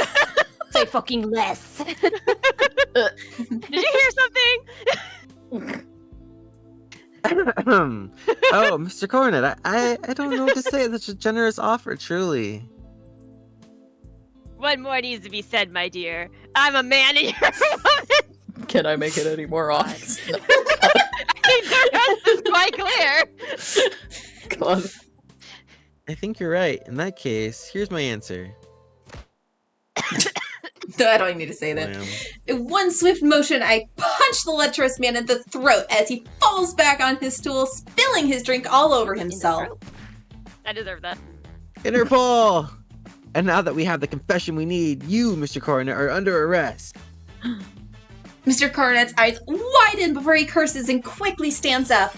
He knocks a nearby waiter into me as he scrambles to escape, but I quickly recover and lunge forward to kick his legs. Mr. Coronet tumbles to the ground, but manages to leap up again and make a mad dash towards the exit. Suddenly, a large figure blocks the entrance as Mr. Coronet looks up. Since you like offers so much, buddy, let me make you one too. Dick or throat? Which do I rip out first for touching my woman? Before Coronet even has a chance to reach to grab his gun, Marcello's already slammed him face first into the bar. I quickly make my way over to the pair, weaving through the commotion all around as red dragons and black lions move to apprehend goons from the opposing side as well. Marcello looks up from the suspect and smirks as I approach. I grin smugly before taking up a radio receiver from my belt and talking into it. We got him. I'll let you guys take it from here. Red Dragon's out.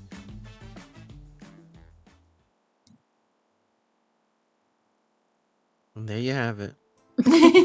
Later that evening. Literally. The end. Baby, are you sure you're okay? Looking for my paperwork for the umpteenth time as Baby. Marcello eyes me leaning on the bookshelf in the corner of the office. His arms are crossed as he furrows his eyebrows. The last time, yes, the higher-ups had no problem with me contracting you guys out for this mission.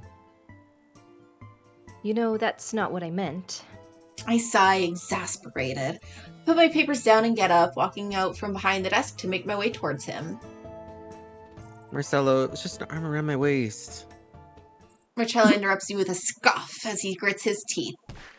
Scoff. Listen here. Just because you graduated top of your class and landed a hotshot side gig with Interpol doesn't mean you're allowed to throw yourself at the enemy. Yeah, blame her. It was just an arm around my waist. And in case you missed it, I decked him in the throat for it. At this point, I'm standing Nice right aim in of front the of my throat. boyfriend.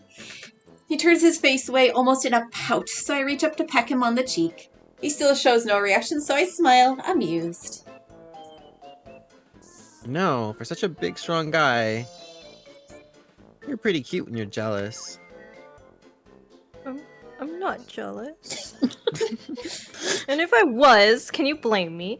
I don't like other people touching what's mine and mine alone.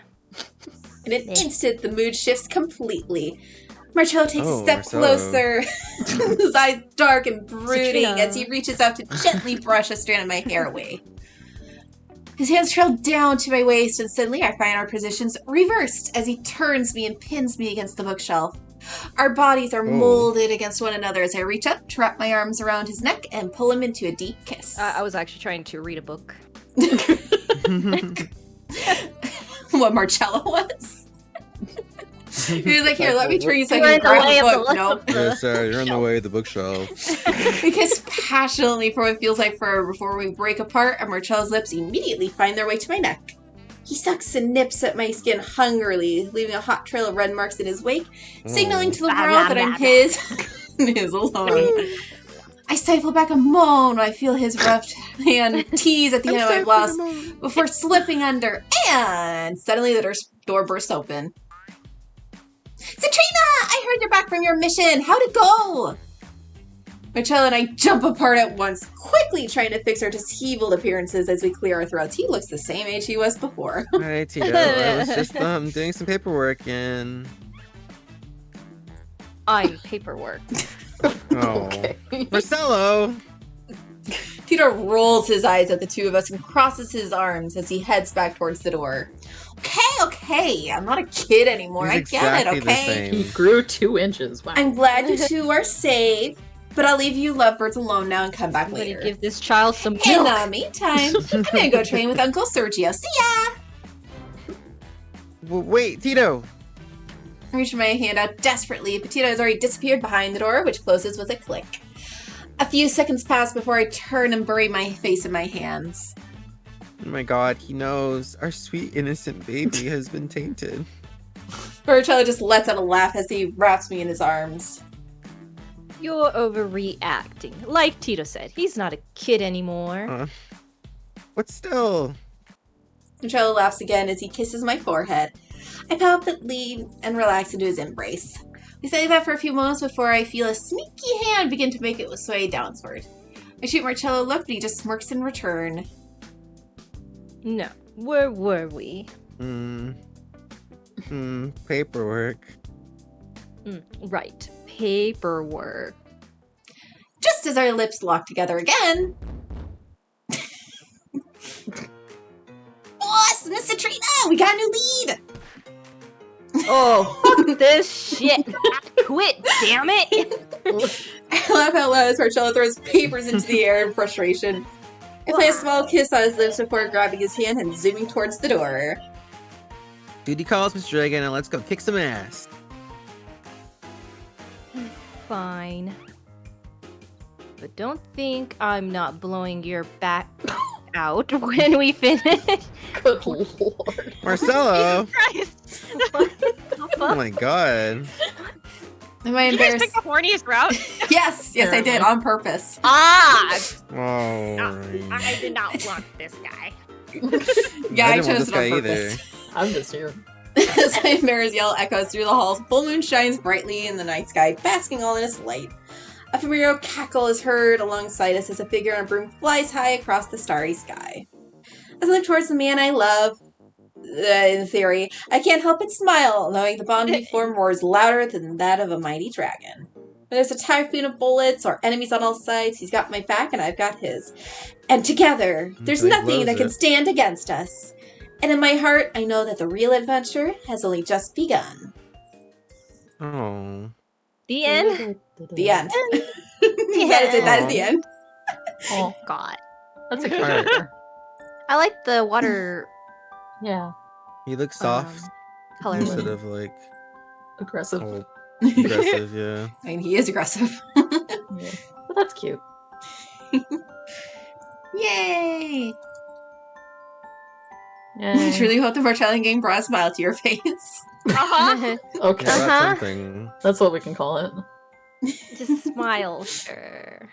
We'll call it. Smile. Mhm. Disgust, maybe? No. They get mixed Oh. up sometimes. Is Evil still here? Because I need to talk to him about stealing him for one of the routes. More fun with more people. Yeah, makes sense. It was pretty funny. It was hilarious. Again, that's why I chose it. I knew it'd be perfect.